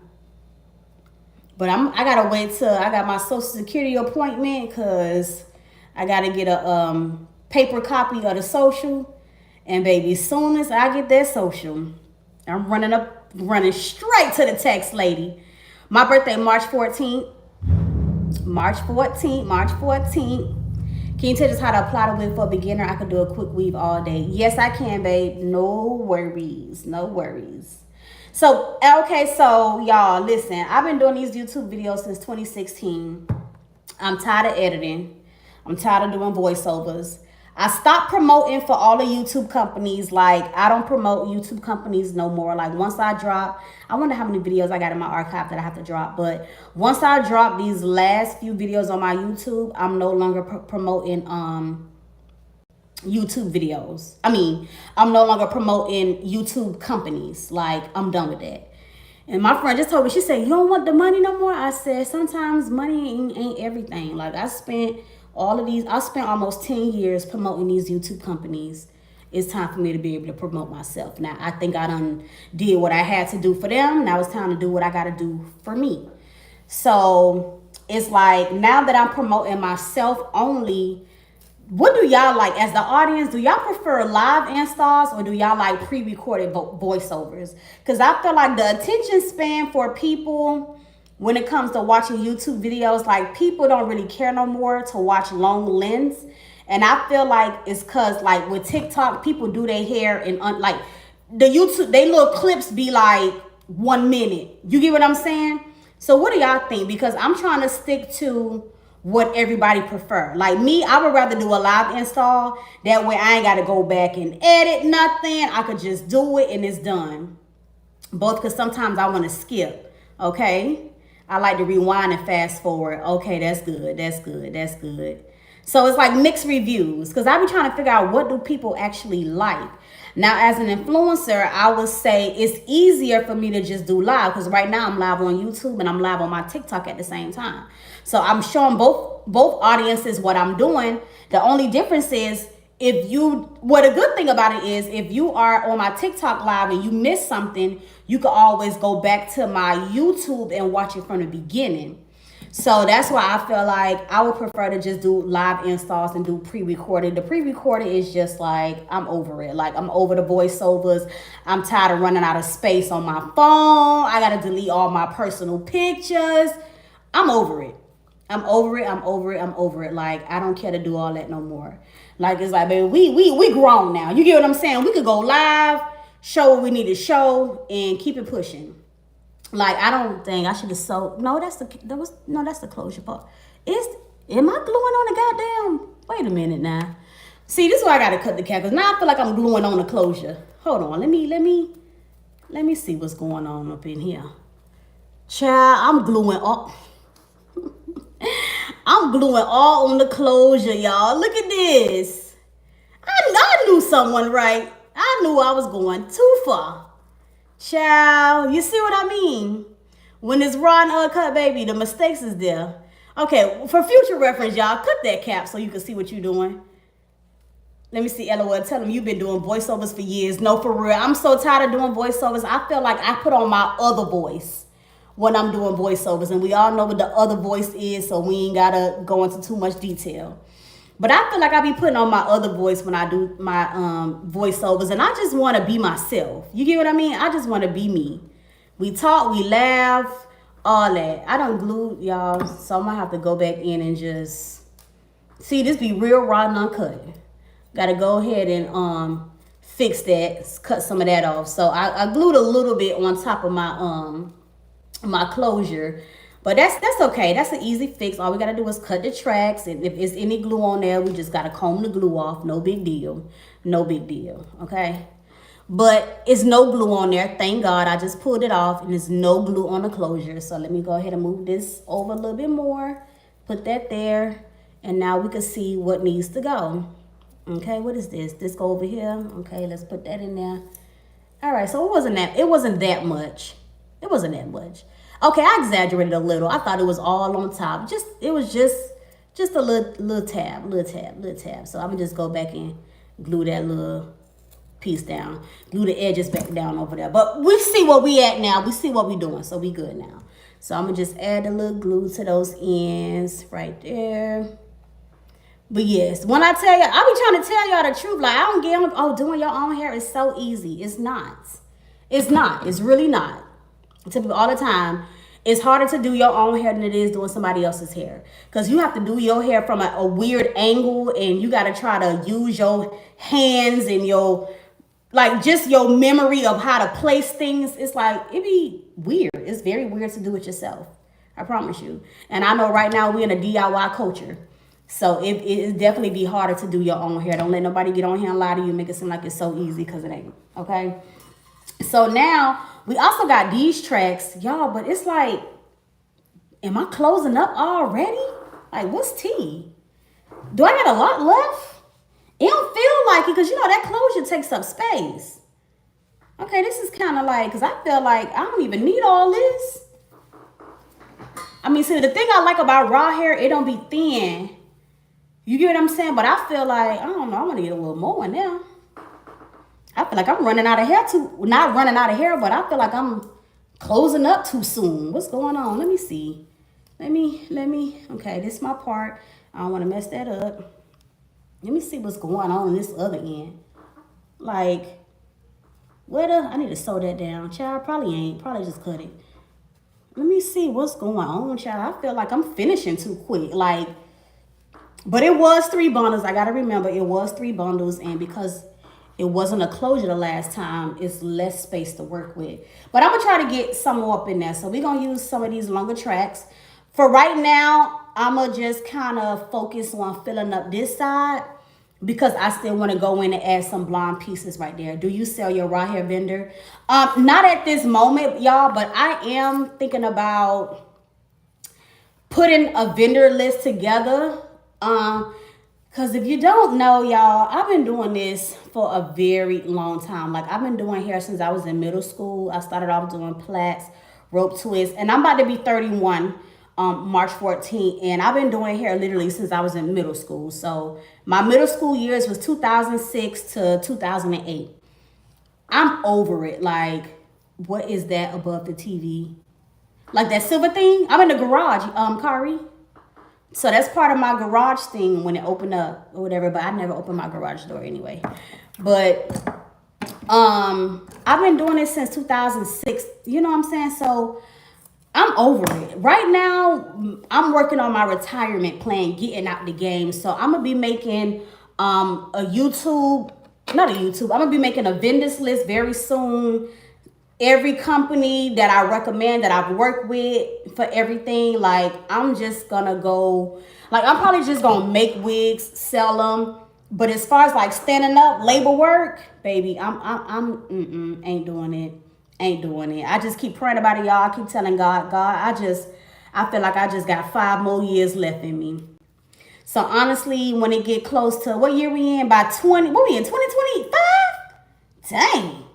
By 2030, baby, I'm going to be a whole retired woman. You won't see me standing up doing nothing, okay? Nothing.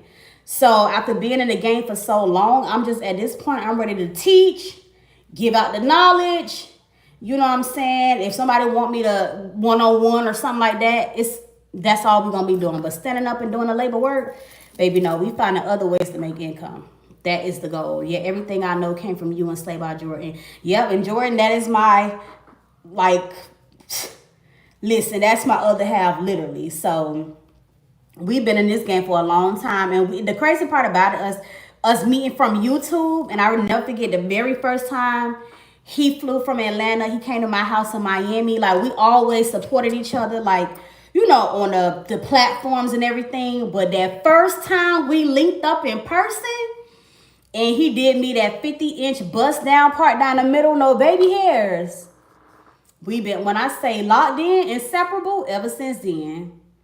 Ever since then. Like, it's so crazy. Because a lot of people, you can really make friends with people from a whole nother state. You get what I'm saying? Like, it really be crazy. Like, one of the best friends I have ever had. Seriously. And I done met so many people in Miami and thought they was my friends and best friends. No, listen. When I say locked in, baby, locked in. Okay? Like, locked in. That is my friend. Like, I don't care what nobody say. That is my friend. Like, you don't meet people like that.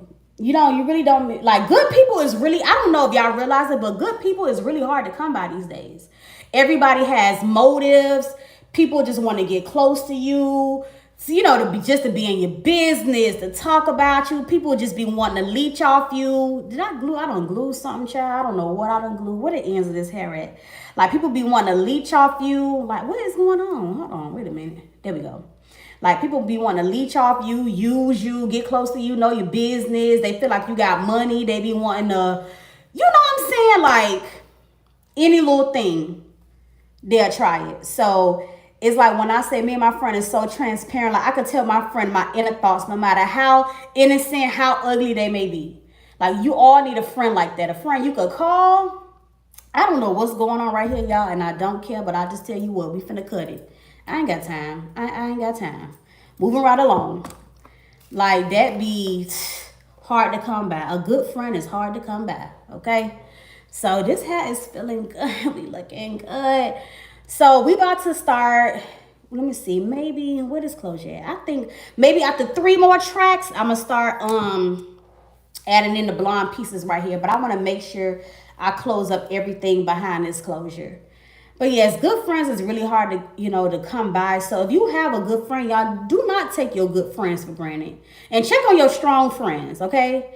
I've been a strong friend for years. And when I was drowning in depression, nobody noticed, okay? So make sure y'all check on y'all strong friends. For sure. Check on the one that you think is doing good. The one who you feel like they got it. The one who you feel like can overcome everything and anything. Check on them people, okay? Check on them. Those are the ones you need to check on. Not the one who you know just be all over the place. Because they be fine. Some people be fine with life being chaotic. Some people can't function if it's not chaotic. But the people who you think is so strong and they overcome everything and they got everything and when life they may want and you want, check on them people. Because I promise you, they not happy. They not happy. Because I've been that person for years and nobody never noticed, okay? So make sure you check on them people. And ask them people, what do they need? Was there anything you could do for them? Because those are usually the people who do for everybody. And when they need something, they don't have the, I'm not going to say the courage, but it is like somewhat of a pride thing. But they're not going to ask you for help. They're not going to ask you to, and those must be the people who's very private with their life. So they're not going to tell you if something's wrong. They're not going to tell you if they drowning. Just, you reach out. You ask. Hey, just checking on you. Do you need anything? Check on them. I'm telling you.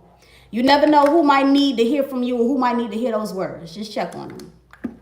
Because I hate when I'm telling people or if I have that moment where, you know, if you're a private person, you have a moment in your life where you just feel like everything that could go wrong can go wrong. I'm using my Right Hair Bundles gusher. And you talk to somebody and they be like, oh, you got it, big money. Or you good, you got this, you good, you child, whatever it is, you'll be straight. Like, I hate when people do that. Like, I hate when people do that.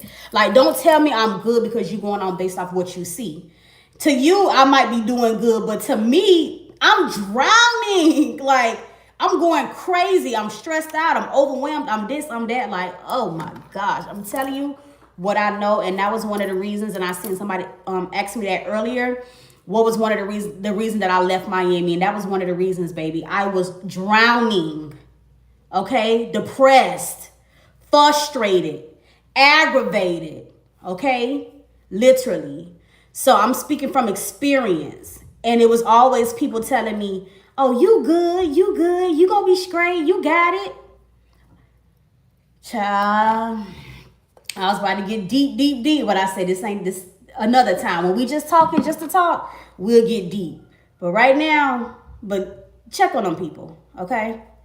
And just offer any way that you can assist them in any way you can. I know sometimes we won't have a lot to give, but just to be a listening ear with no judgment, without the intent to go, like, don't call me and check up on me, and as soon as I get off the phone with you, you go call somebody else and tell them everything I'm going through, okay? Don't be that kind of person. You get what I mean? But why do you feel like you was drowning? I was overwhelmed in bills. Overwhelmed.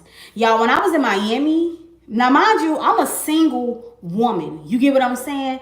So I was paying 2 rents, 2 lights, 2 waters, 2 car notes, I was basically paying double of everything. Do y'all know how much my bills was on a monthly basis? Okay? And if you from Miami or just Florida, period, ain't nothing cheap. Cost of living ain't cheap, okay? It ain't. So in Miami, my rent was already $3,000 by itself. Now imagine a shop rent on top of that. Imagine 2 lights, 2 waters, 2 car notes, plus insurance, plus your phone bill, plus buying food, and taking care. Listen, drowning, literally. I was like, Lord, if you don't show up now, I'm gonna be selling everything on my body just to stay afloat. You got to do something. I'm like, Lord. Now, I've been a woman of morals and standards and values, but I was about to sell everything on my body if I had to. Like, that's how much I was drowning. I was like, Lord, you got to do something. Something got to change, Lord. You got to show up and show out. Because I'm not that type of girl that's going to be with somebody just to use them for their money. That's not me.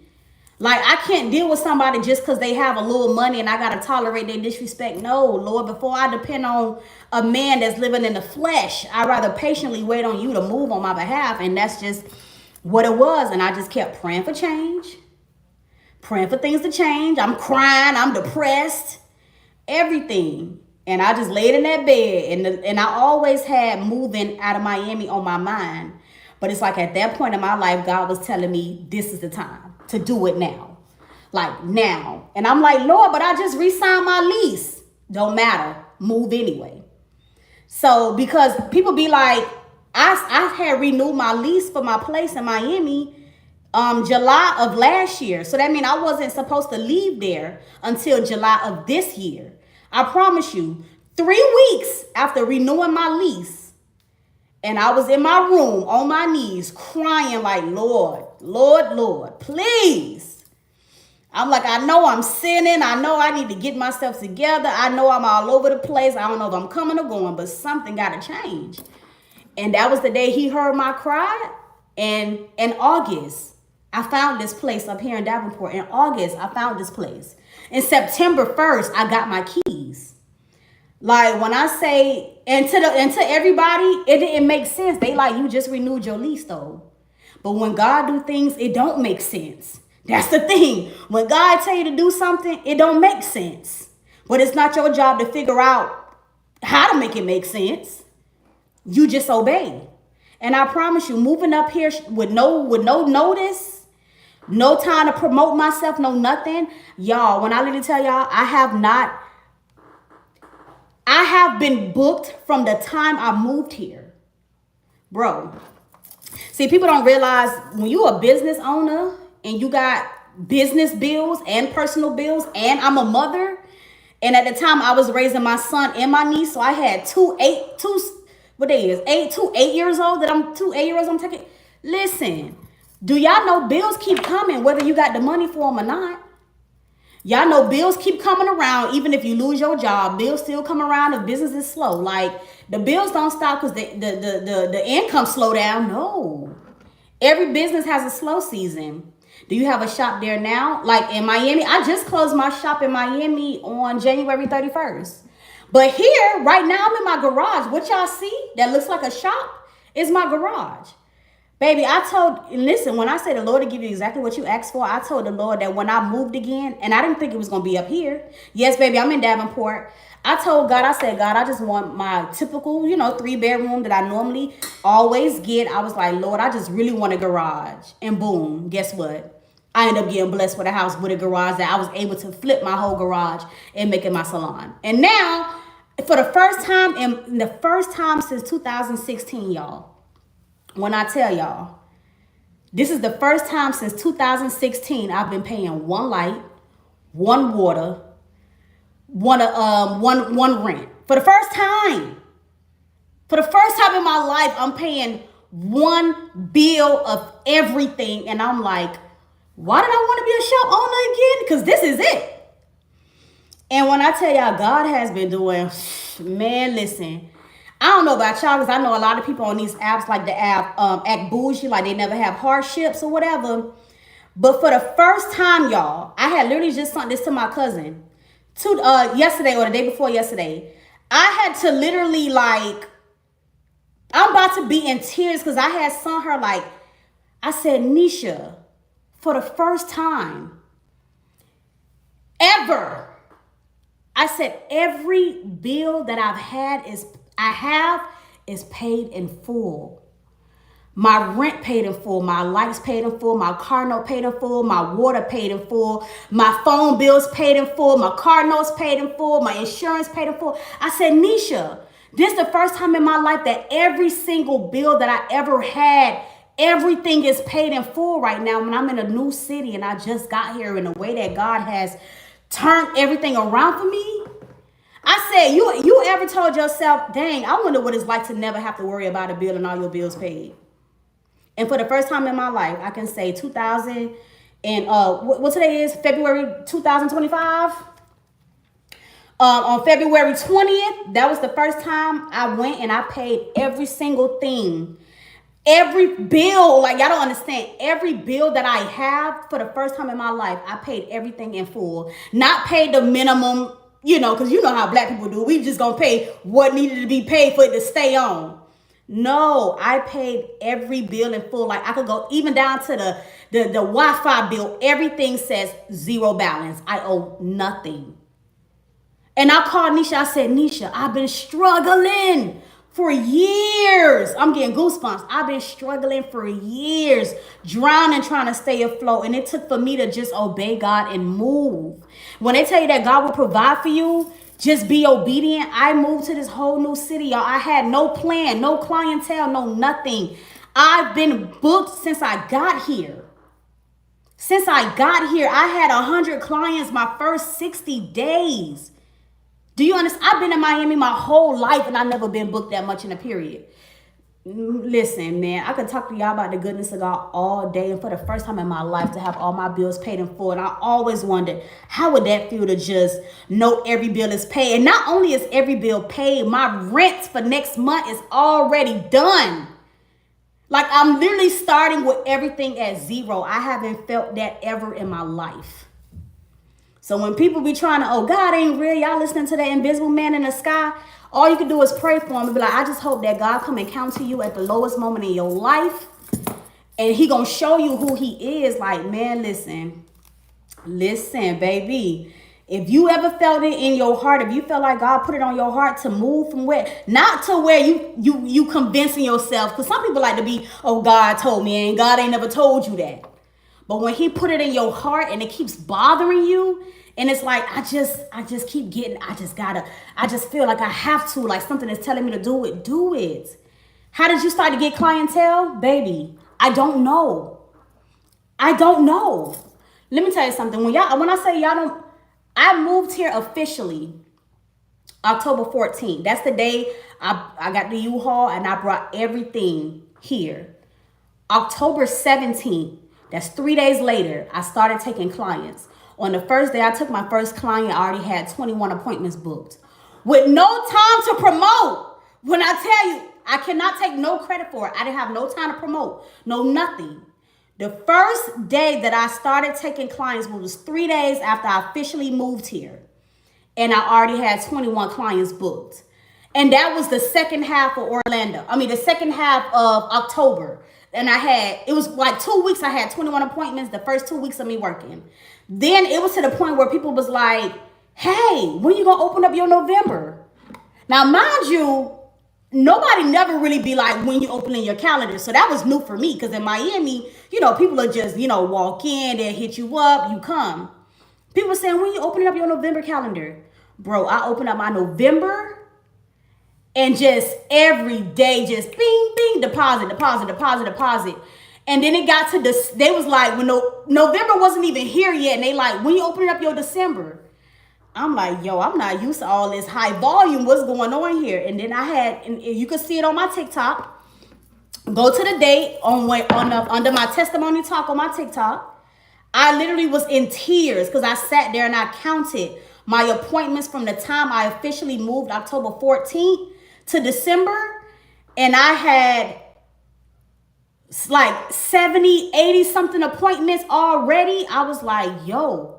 When I say God blew my mind, he blew my mind, because I didn't do it. I didn't have time to promote. I didn't have time to hashtag, and I didn't have time to do it because I was so focused on moving and doing this and doing that and getting my son situated, taking him out of school. I didn't have time to. God brought the people to me. I promise you, I ain't going looking for them. He brought them directly to me. And I was like, it's nobody but God, because most people, when they have a hairstylist, they stick to them. People don't cheat on their hairstylists. And I said, for me to come here from Miami, the amount of people that I seen leave their hairstylists, y'all know, if you know, people do not leave their hairstylists. Listen, so for me to see all those people that was willing to leave their hairstylists and come to me, and all they knew, people, and I had to ask people, how did you find me? I don't know. They was like, I don't even follow you. You just popped up on my explore page. I asked some people, how did you know about me? I don't know. I got people in Miami, and they told me that you was moving up here, and that's it. And I just said, yep, she from Miami, I'm coming. Some people was like, oh, I heard you did somebody hair when you first moved here, and they told me about you. Like, it was so quick. You have the piece sticking up in the back still. What piece? What I'm missing? What's this? Talk about this? Because I think I got all the tracks in. You have the piece sticking up in the back still. I think I got everything in, y'all. It's closed up. Can y'all see? Did I close? I feel like I closed it up. Did I close it up good? Did I? Y'all let me know in the comments. I feel like I did the best I could. I probably could put one more track here. But did I close it up good? Can y'all see that? I'm straight. It's not closed up yet. I still got some more. So what I need, because I can't really see, y'all. Y'all know I can't see. I got to work with you, girl. I can't see. So what I need to put a piece here. One more. Okay, everybody saying one more? Okay, one more little piece. All right, thank y'all. Y'all know y'all be having your girl out. Yeah, let me brush it, yeah. But I know I got to put one more little piece in that little spot. But yes, y'all, I'm telling you, it was God and God alone. I can't take no credit for nothing, and I don't want to take no credit, because it wasn't me. It wasn't me. I don't want to glue no hair on my closure, but I feel like I want to glue just one little, should I glue one little piece in the closure? What y'all say? And honestly, y'all, with me being on my journey, because y'all know a journey is a journey. You have your ups, you have your downs, you have your days where you all in with God. You get what I'm saying? You have your days where you all in with God, and then you have your days where you feel unmotivated. You have your days where you're a prayer warrior, and then you have your days where you just have your days. It's a journey. And it's like, I just been talking to God a lot, and I'm just like, yo, God, just change me from the inside out. Change me from the inside out, because the problem is a lot of people be trying to change from the outside in. So that's why you dressing like a Christian, but your heart is far from him. You mean, you judgmental, you gossiping about people all the time. Like, I asked God, don't change me outside in, change me inside out. Because when he changed you inside out, you're going to make the adjustments. Because it's going to be called conviction. You're going to start feeling things like, yeah, maybe I shouldn't post that. Maybe I shouldn't wear that. You would do it naturally on your own. Well, not on your own, but you get what I'm saying? Like, when he started changing you inside out, you would naturally feel those convictions and you want to do better. And that's like even now with my content, the battle that I've been having, y'all, because it's like I tell God, okay, God, you bless me with a lot of different talents. I can speak, I can make people laugh. I'm good with doing comedy. I have my hair thing going, but I'm like, how do I it's like, okay, how can I say? Because I just had this talk with my friend Zoe. And I said, the only me that I know is the worldly me. So all I know is the cussing me, the fornicating me, the partying me, the drunk me. This is the only me that I know. So when you get to that point in your journey where you like, okay, God, the only identity that I'm aware of is the worldly me. So you get nervous of the you that you become in Christ, because they say you become a new creation in Christ. I love Zoe Brink. She seems so sweet. It's so funny. You know exactly what I was talking about. But me and her just had this talk a few days before her birthday. And I was like, Zoe, the only Queen Shay that I know is the outside Queen Shay, the turned up Queen Shay, the no boundaries Queen Shay, the drunk Queen Shay, the sex, the freaky Queen Shay. That's the only person I know. So, Lord, who am I in you? Like, you give, like, the Lord bless us all with talents and gifts and things like that. But it's like, how do I use this personality that you gave me, but use it for your glory? And how do I take this funny side of me, this comedic side of me that you gave me, and use it for your glory? You get what I'm saying? Because everything that God gives us is to turn around and use it for his glory. So it's like, who am I? Because, and it comes from, you know, the people with the Pharisee energy, the judgmental. People might be like, I see how your TikToks used to be, and you used to do, you know, sounds with cussing, and how you just all of a sudden you want to switch to Christian comedy and this and that. Is because I'm trying to honor the Lord in everything that I do. You get what I'm saying? So you got to realize when you do start to switch over and you taking your journey more serious, a lot of your family and your friends, they gonna look at you like you doing it for attention, but you can't worry about what them people think and how them people feel. Because at the end of the day, when we all gotta stand before the Lord, the only person you can account is for yourself. He ain't gonna say what they did when he talking to you. He's gonna talk to you about what you did and what you didn't do. And if he give you an assignment to carry out, you better carry it. So it's like, Lord, I know that you bless me in so many ways. So many prayers that I prayed years ago, they're now coming. You know what I'm saying? They're happening now. And it's just like, Lord, you really deserve all the honor and the praise. And it's like, how dare we feel like, oh, that's too much, or being Christian is too much, loving God in public, that's too much. Like, how can we feel like it was so much, but we were so comfortable promoting the devil all our life? Like we was. Because when I was drunk in the club, twerking, bent over, I was praising the devil, doing everything he want me to do. So why would I be loud in my sin and quiet in my journey? That's very hypocritical. That's like, how dare you? How dare you be loud in your sin and then try to be quiet when it comes to the glory of the Lord? Like, and that's what I'm learning now. I'm trying to get to the point where stop caring what other people think, because when it's time for you to be accounted for your own sins, and when God be like, didn't I tell you didn't I put it on your heart? Didn't I give you the dreams? And you never obeyed me, but you wonder why you never got to, I never gave you the things that you aspire to have. Like, you never got there because I needed you to take this step so I could take this step. Like, let me give you an example.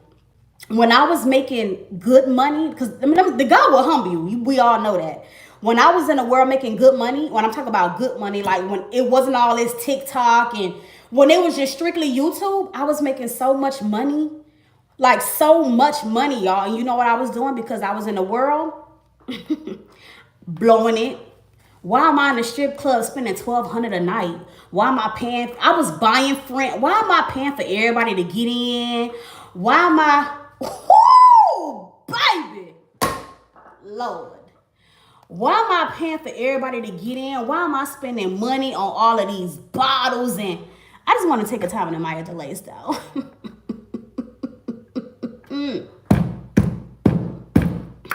Yes, yeah, what they say? Yes, God! Yes, God! Come on now.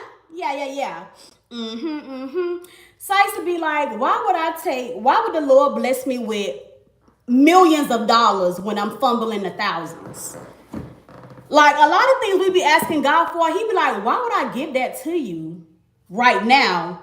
Because if I give you $1 million today, you'll be broke by next week because you're gonna be buying people, you're gonna be buying love from people, you're gonna be giving out money like it's candy. And every blessing that God gives you is not for every. Some things God just want for you in your season, for your obedience, your sacrifice. Like sometimes, and I call them blessing blockers. Sometimes God won't give you what you asking for because you got the wrong people around. How God was gonna bless me with millions of dollars and I had a bunch of users around me? You know what would have happened? I would have felt sorry hearing their little sob stories, and I would have been giving everything God gave to me for them, and He never intended them for to have it. That's His job to deliver them in their season, and you know what I'm saying? Like I would have been. Come on now, yeah, I'm gonna put that blonde up in here. I ain't want to put nothing on my closure, but we're gonna put that blonde piece up in here. Like I didn't want to be. God won't give you what you're not ready for. And I had to teach myself to stop saying, oh, I should have been bigger by now. I should have been had this. I've been putting in work for years. Why people just coming into the game? Because you do get cuffed to comparison. And nobody can sit here and lie and then say they never seen somebody doing the same thing as them. They never felt like why it was them and not you. You get what I'm saying? Like I could be honest and say I felt that way. I seen people who just now being an influencer and they platforms bigger than mine, and I've been doing this for over 10 years. But I don't know the prayers that they prayed in a private time. I don't know the obedience, the obedience and the sacrifice they have made silently. So I had to teach myself and just listening to different sermons to where stop comparing yourself to other people and feeling like where they at in their journey is where you supposed to be. I promise you exactly where you supposed to be. And that's what I had to tell myself, like you exactly where you supposed to be, because when it's time for you to elevate, God gonna put it on you. You ever get that feeling like, nah, it's time for me to have more. Nah, I want more. Like I'm not comfortable in this place no more. I started being uncomfortable. And every time you get to a place where you're uncomfortable, that is God calling you to change, higher, progression, moving forward. Like a lot of things gotta go when you elevate. The same way they say everybody who started with you ain't supposed to be at the top with you. Because guess what? The scariest thing I tell people, you never know what somebody really think about you. They could be your ace boon coon, your right hand man, and you could still never know the real thoughts and intentions they have when it comes to you.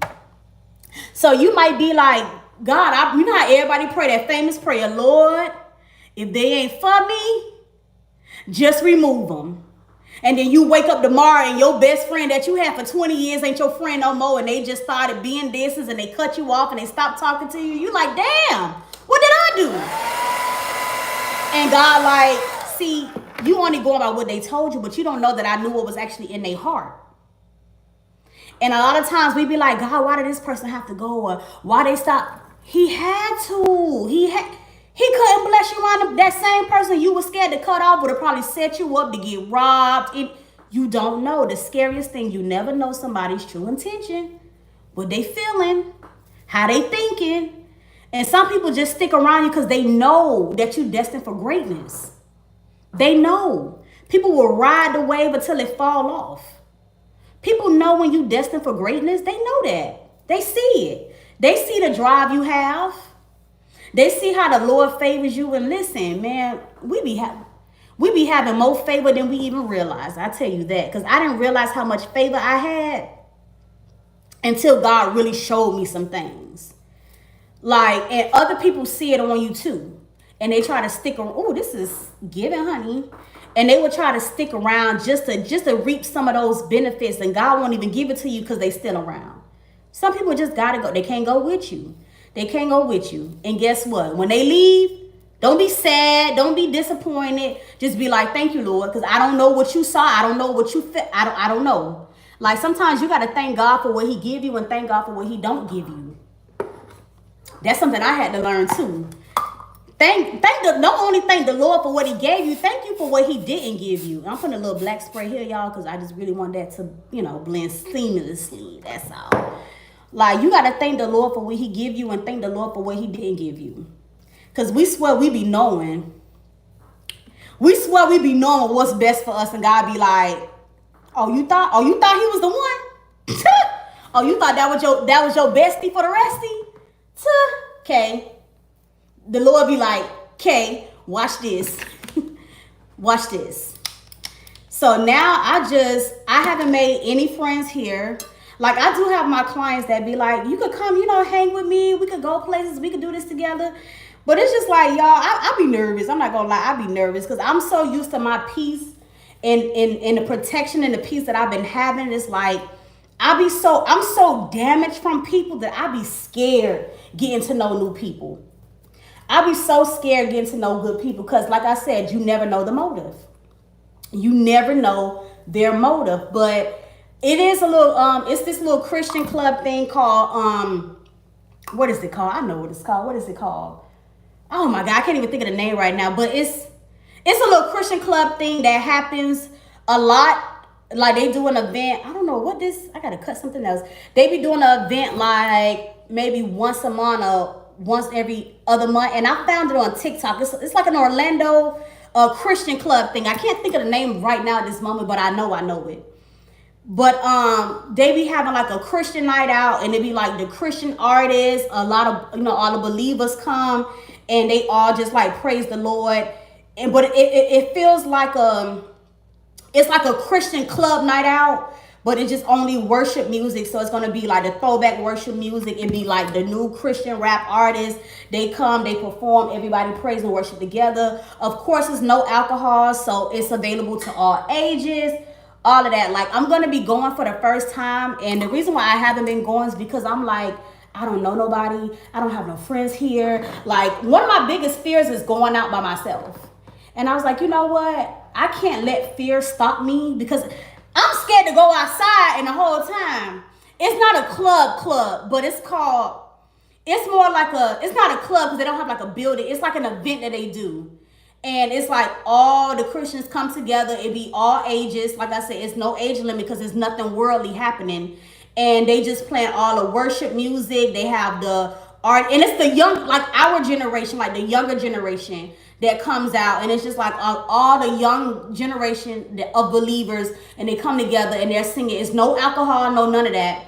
And everybody's dressed appropriately for the occasion, and they all just singing and worshiping together. So I call it Christian club because, I mean, it's a club of people. I don't know, but not like, oh, we in there. No, not that kind of club. It's like an event that they do, and all the young Christians come together, and they all just praise and worship, and people meet each other, and then, they start building relationships, and they do Christian things together. They plan events, and how, basically, it's like community. Like that. Like, how they always tell you need a community. Like, you can't, doing your journey with Christ it's not something you could do. Like, you can build a relationship alone, but we do need community. You get what I'm saying? Like, when you can't pray for yourself, you could call one of them and they could pray with you, and y'all fast together. It's like that type of community. So it's just like, we need community, because doing it by yourself, baby, I done had plenty days where I couldn't pray for myself. And I had to call my cousin and be like, Deisha, can you pray for me? Because I can't. Or I could be, and people don't want to get real with it, but we're going to get real and raw. I done had times where I was angry with God. And people make you feel like, oh, you can't say that or you can't feel that way. First of all, you can't fake how you feel with God because he's all knowing. So if you mad with him, he already know you feeling some type of way. When you disappointed, he know how you feel. When you angry, he know how you feel. When you happy, he know how you feel. So ain't no faking it with God. And I done had times where I felt like I was angry with God and I didn't have the strength to pray. And I'd be like, listen, I don't have the energy to pray right now. I'm a little frustrated. I'm angry. Can you just pray for me? And that's why it's important to have fellowship. It's important to have community, because sometimes you can't go into warfare for yourself and you need others that's going to warfare on your behalf. I done had times where my cousin be like, I can't do it. Can you just please pray for me? And no question, you ain't even got to tell me what's going on. You said pray for you? All right, we going to war with the devil. That's it. So community is important. And I'm like, I want community, so I have to get out and find community. I ain't gonna find community in a house. And that's the and ain't no it's nothing in the club for me, nothing at the hookah lounge. So I'd rather go to a Christian event where believers getting together and they worshiping and they praying and they in the building and everybody's singing, some people crying. I'd rather do that all day 1,000 times over. And you never know who you'll meet. I feel like I would meet a lot of people in that type of space, because what I ain't doing is going to no club to find nobody to become friends with. No. Like when you're trying to turn away from something, baby, you got to turn away. By the grace of God, y'all, I've been doing this abstinence journey. It's been, y'all, it's about to be 13 months. Okay? I haven't had no sex. You hear me? In 13 months. Yeah, I'm going to do some curls or something. Y'all, I can't just keep it plain Jane. Like, I haven't had no intercourse. I have no desire to. I ain't doing no, y'all know the M word. I ain't doing none of that. Like, and I've been feeling so much clear-minded, clarity. I'm at peace. I ain't got no soul ties. Like, listen, I've been feeling good. No alcohol, even though drinking is not the same, drunkenness is, but it's like I don't care to drink no more. Like, and it's not about, and honestly, see, people go wrong. They think it's about checking sins off your list. It's not about checking the sins off your list. It's the conviction that you feel when you start to, or when you try to do those things. And that's how you know God got his hands on you. I'm just not joining, but how do you do it? How do I do what, babe? What, the no sex thing? It's been 3 years for me. Ooh, amen, girl, listen. Let me tell you something. It becomes easier, especially the generation of men that we have. Baby, it's easy, okay? Do these men give us something to want to get excited about? No, they don't. Do y'all hear them talk? Y'all see the way they act? Y'all see the way they think? Baby, I'm just so happy that the Lord is on a revival route and he's getting a lot of men to come back to him. And he getting a lot of men to want to be men of God and husbands and all that. I love that he's doing that. So we actually have some husbands to, have later on and everything like that. But right now, the way these men act, baby, nobody should be turned on. Nobody should be turned on, honestly. They the prize now, and they feel like they could tell you what to do and go 50-50. And who? Not me. Not me. If I'm doing it by myself, I don't need you in the picture to do the same. No, thank you. I'll patiently wait. Ain't no rush. I'll patiently wait.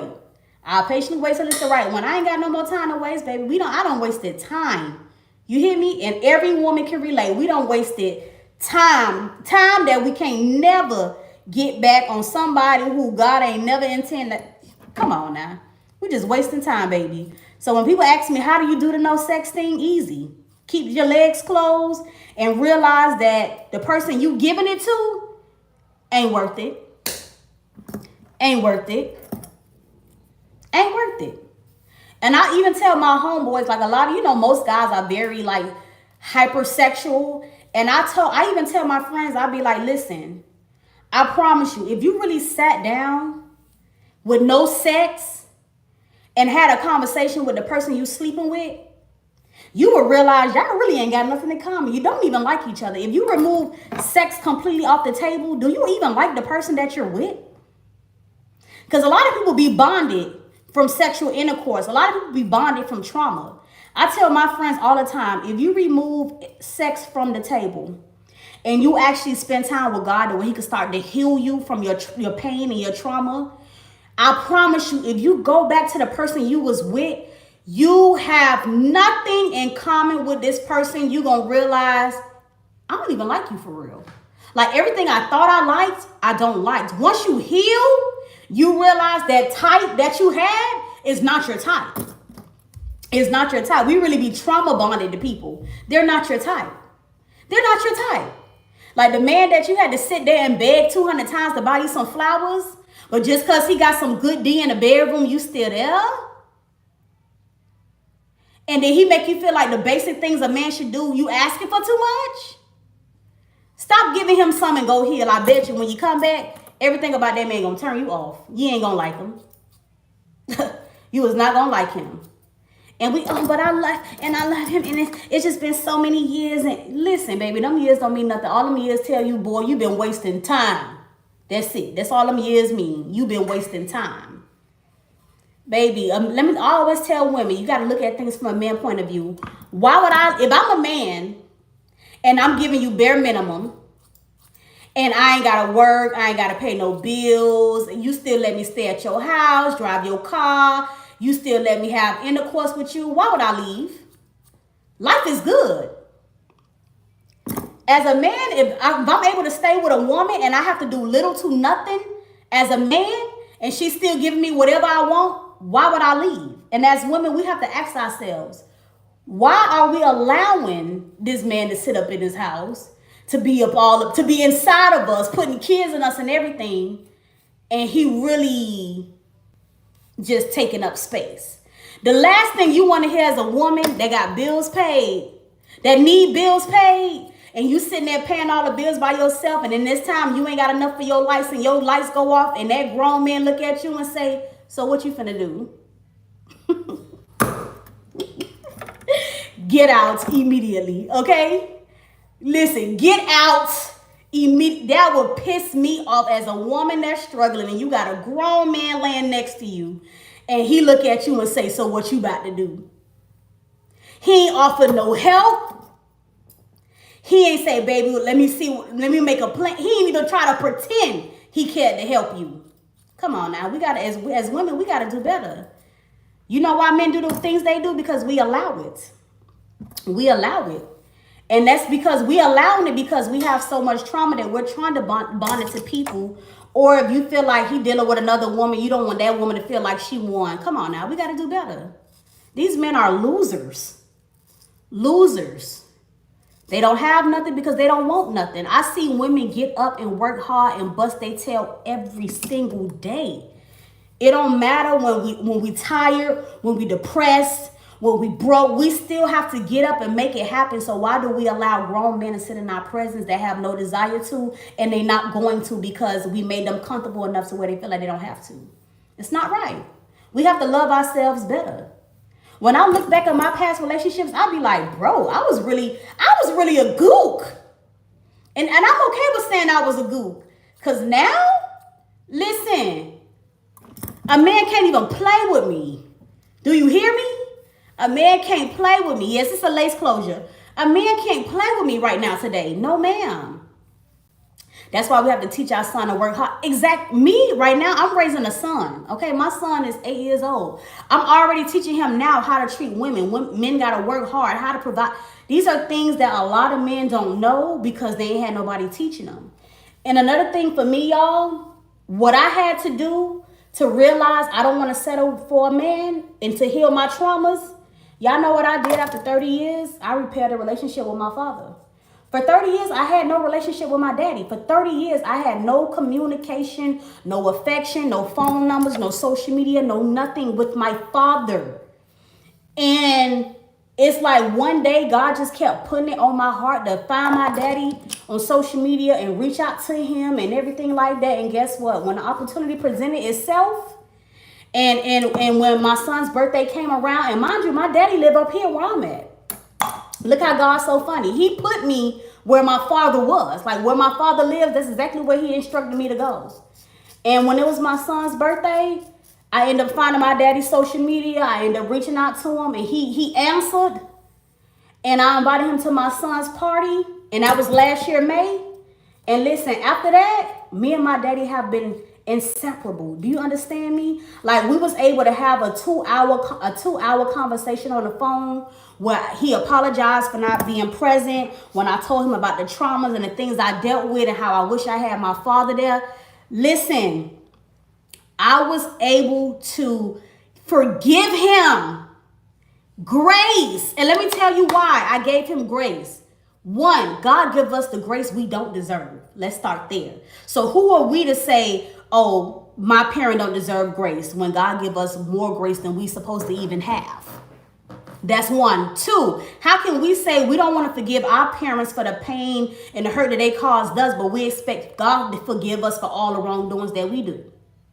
So sometimes you have to really check yourself and be like, how dare I say I'm not going to forgive this man for being absent? How dare I say I'm not going to forgive him for what he did to me when I done did everything that showed I hate God in that worldly time of my life, and he still turned around and forgave me and said, that's all right, baby, just come on home. Just come on. Yeah, I know you did this and you did that, but it don't matter. Just come on home. You get what I'm saying? And after repairing a relationship with my father, do y'all understand how much childhood, like it healed the little girl in me? Do y'all know when I called my daddy for the first time and I heard his voice on that phone, I cried after we had a conversation? Because instantly, the little girl in me was instantly healed. And then on top of that, the conversation we had, and he apologized and asked for forgiveness and everything. I said, Dad, I'm not even mad. I'm not mad you wasn't there for 30 years. I said a couple years ago, I would have been angry. But you know why I'm not mad?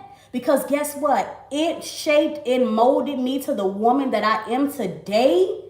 And at that time of my life, I was very angry. Yes, it was situations that happened and I wish you was there. But back then, I wouldn't have been able to receive your love and your apologies because I still would have been doing it from a place of anger, a place of hurt. See, but God had already put me in a place to where I told God, listen, I don't know why I keep having these feelings of reaching out to my dad and finding my dad, but just allow me to be okay with however the situation go, whether it goes good or bad, God. Just make sure that I'm okay. And listen, when I talked to my daddy, the same way God was putting those feelings on my heart to get in contact with him, he told me that he was trying to get in contact with me. You see what I'm saying? And it's been the best thing for me. Now, all the stuff that I used to be looking for in men, because as women, we don't like to admit that we be looking for daddies in these men. We do. We can sit here and lie and say, oh, no, I don't. No, you do. We be looking for daddies in the men that we choose to date. That's why we want the man that's going to make us feel like a little baby and he catering and giving us everything and he's all affectionate. Everything that you're supposed to feel from your father first is what you look for in men. And that's the reality. And a lot of things we settled for that we didn't have to. But I promise you, if you had your father the way you wanted to have him in your life, not trying to change the topic, but what's the point of the clips one? You let the curls cool down. When you let the curls cool down, they last longer. But once you realize that you be looking for your daddy in these men, and that's why we be settling for so much. Because let me tell y'all the difference now with me dating before I had my daddy and when I started dating again. You niggas can't play with me. You get what I'm saying? The niggas cannot play with me because guess what? For the first time in my life, I'm getting love from my father, and I love when my daddy say, baby girl, whatever you need, just ask. It don't matter. Whatever you need, whatever Kai needs, just ask me. For the first time when I started dating again, I will be able to actually introduce a man to my father. Do you know how good that feels for me? And I'm just like, yo, the next man that I date, you meeting my daddy. For the first time in my life, I'm going to be able to say, oh yeah, he met my daddy and my mama. Like, listen, when I tell you God don't do nothing by coincidence, and see, the thing about God, he's so funny. God repaired the relationship with my father before he instructed me to move here. Because God knew I was going to need my daddy while I'm here. So it's just like, bro, God is very intentional when he does anything. I lost my father early in childhood, so I didn't care how God going to turn it around for me. Listen, even if you did lose your father, because I know some people, you know, their parents are incarcerated or they're already deceased. The father that you don't have, you just make sure that God is that father. He gives us an earthly father, and we always have our heavenly father. But everything that you feel like you missing, you can get it from God. And guess what? The closer you get to God, he will begin to transform you. And he will send you a man that's your man. The man that he ordained for you. That's going to give you everything that you felt like you always. I'm telling you, listen, God is so intentional. He going to give. And listen, I've never had a relationship that was a good one. I'm like, boy, I don't know where these women find these guys that, you know, spoil a girl and pay bills. And I've never experienced that in my life. I've never experienced a man doing anything. Please repeat that. I wanted to record it. Which parts of Trina? Because I've been saying a lot, girl. I don't even know. I just want a little long side. Ain't that too crazy? Like, listen, when I tell you, the closer you get to God, what I say? The closer you get to God, I forgot what I said, y'all. The closer you get to God and he transforms. I done said a lot. Dang, man, you made me forget. Somebody refresh my memory. Because sometimes I be feeling like that be the propheticness in me speaking. I don't know. It just be rolling out. But the closer you get to God and he start to transform you, he's going to show you all the love that you ever needed, all you ever wanted, and then he's going to send you that partner that's just for you. I'm telling you, he'll do it. He'll do it. Because listen, and you know what's so crazy? Even for many years, my grandmother always told me that she always told me that, because I'm a dreamer, so I have a lot of spiritual dreams. I get a lot of signs and dreams, everything. I need to put a little blue right here. And I used to be like, Grandma, why do I have these dreams? Or why do I see this? Or why do I see that? She used to always tell me, you have a spiritual gift, but until you really lock in with God for real to strengthen your gifts, it's just like because a lot of people have gifts and they use it or they don't use it. And if they do use it, sometimes we use it for the wrong reasons, right? But my grandma always told me I had a spiritual gift. And recently, like last year, a lot of my friends, they tell me that I'm prophetic. And I'll be like, yo, I just be talking just to say anything, but I'm like, I just be flowing from what's in the heart. So people always tell me, you prophetic. I'm telling you prophetic. Everything that you speak, it always come to pass. When you speak good things over people, like it really does be happening. You be saying the right thing at the right time. And it's just like, I just be saying what's really flowing from the heart. But I also be telling God too, like, use me. Like if somebody needs to hear a message, put it on my heart to speak. Put it on my tongue to say. And sometimes, hey, it just be going. It just be going. I don't know what made me say it. It just be going. So listen, God will use you. And I had watched 2 sermons today. I got to finish the second sermon. I watched Philip Anthony today. Let me give y'all an example. Clock this, right? So if you on my TikTok, if you go to the last TikTok that I posted when I was talking about, basically in that TikTok, I said, if I wasn't already a believer, if I already wasn't a believer and I didn't know God for myself, based on how a lot of Christians act, I wouldn't want to be a Christian. And what I mean by that is we have a lot of people that say they love the Lord. Oh, they just feel like they're holier than thou when they judge people based on what they wearing. Because I tell people, how can you judge somebody when you don't even know in what season of their journey that they're in? So you judging, let me just say a name, you judging LaQuisha based on the outfit she's wearing today, and she just started following Christ yesterday. You get what I'm saying? So you judging her on what she have because you don't know where in her journey she is. Yes, she might be just like a hoochie today, and next week God may convict her of that same thing, and she'll start changing up her wardrobe. Okay, just keep that in mind. So I basically made a video. I was like, if I wasn't a Christian, I wouldn't want to be a Christian based on how most Christians act. They exhibit no fruits of the spirit. They're mean. They gossip. Let me see. Hey, teach me how to curse this. I got you, babe. They mean. They gossip. They look at you and they prejudge you based on what they see. They feel like because, oh, well, I don't club anymore and I don't drink and I don't fornicate and I don't do this and I don't do that, I'm better than you. And I have some people who be like, oh, because I dress modestly, I'm getting into heaven and you're going to hell because you have on a 2-piece crop top. The stuff that I see on this platform, YouTube, everything, I say, yo, if I wasn't a believer myself, based on how Christians act towards other people, I would not want to be a Christian. And the Christians don't realize y'all push people away from God. Like the way y'all judge, as if y'all sit on the throne, y'all push people away from God, bro. If you would be honest and be more relatable and say, hey, sis, I used to do that. I used to do all that. All of it.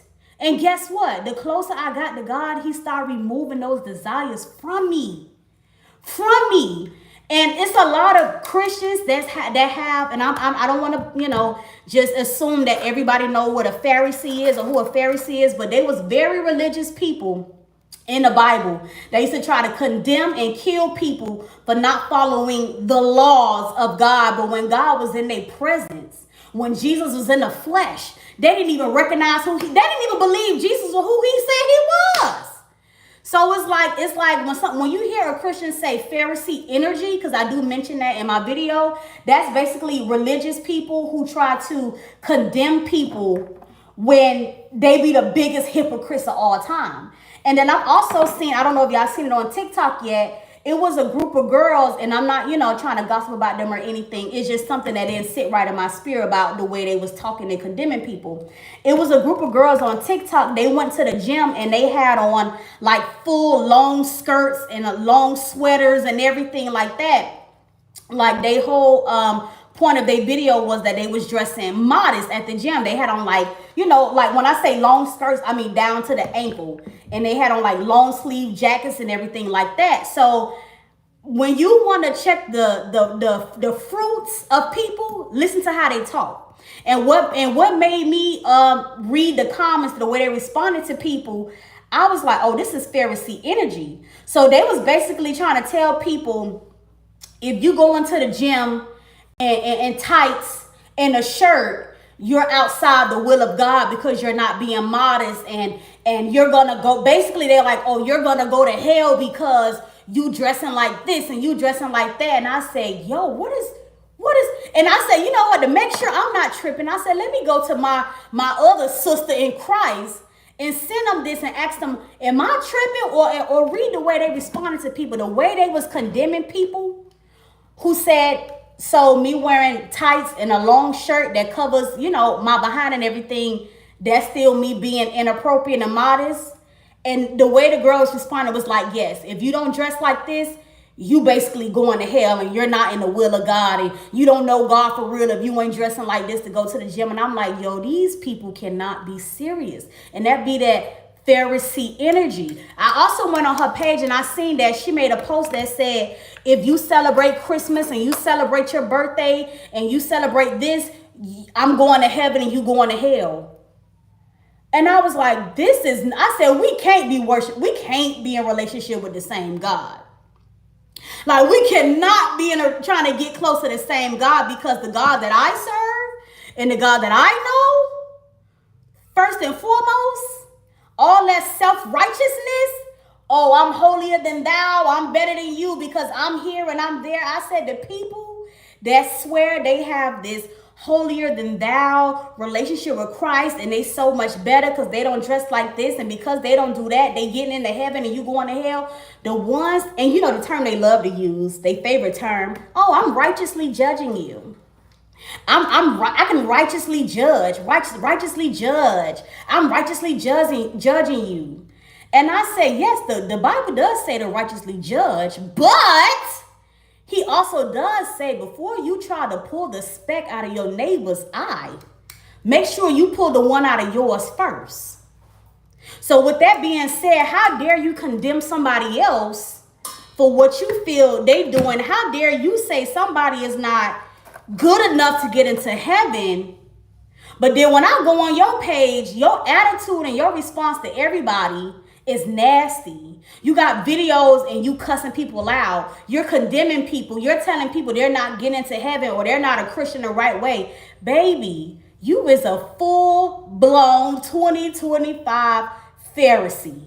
Okay? That's what you are, sis. And I'm praying for you. And that goes to show you that people be trying to be Christian from the outside in and not the inside out. Because the same people that you condemning and saying that they are not worthy enough or they don't have no chance to get into heaven, the same people that you looking down on actually has a better chance of getting into heaven than you do. And y'all know what happened today? I put on that sermon today from Philip Mitchell today. Why, y'all? Oh, girl, it gave me goosebumps, y'all. Why, y'all?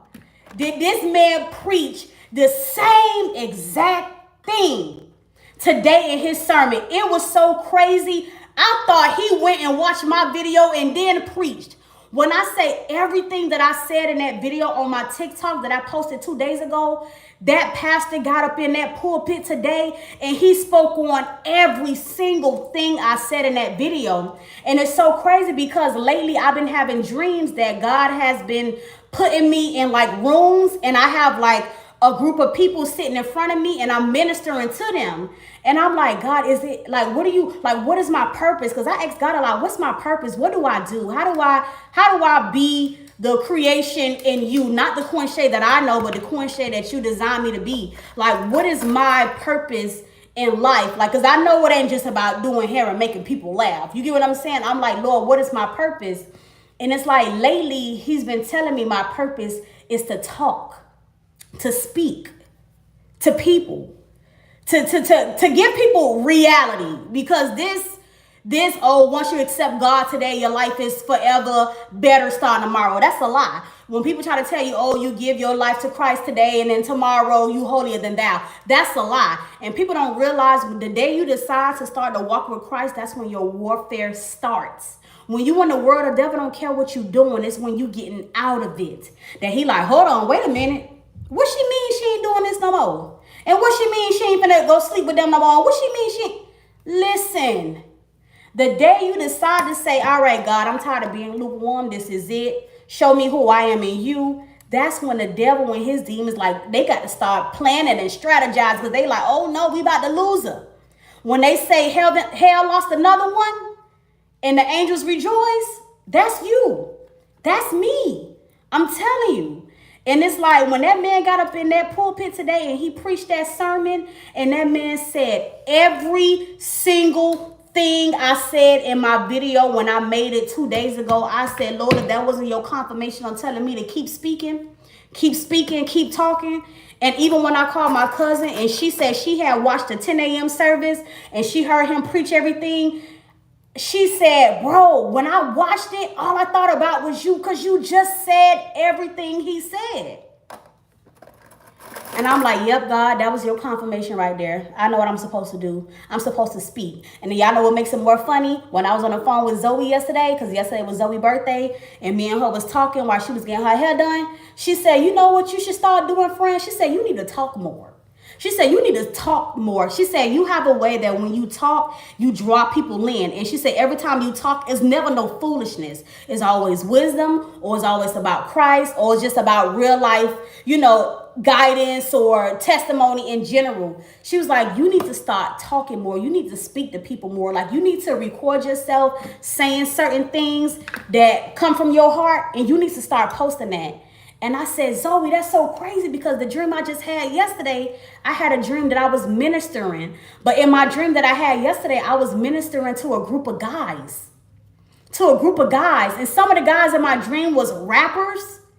And then it was like regular street guys. And I'm like, dang, Lord, is that what you're trying to tell me?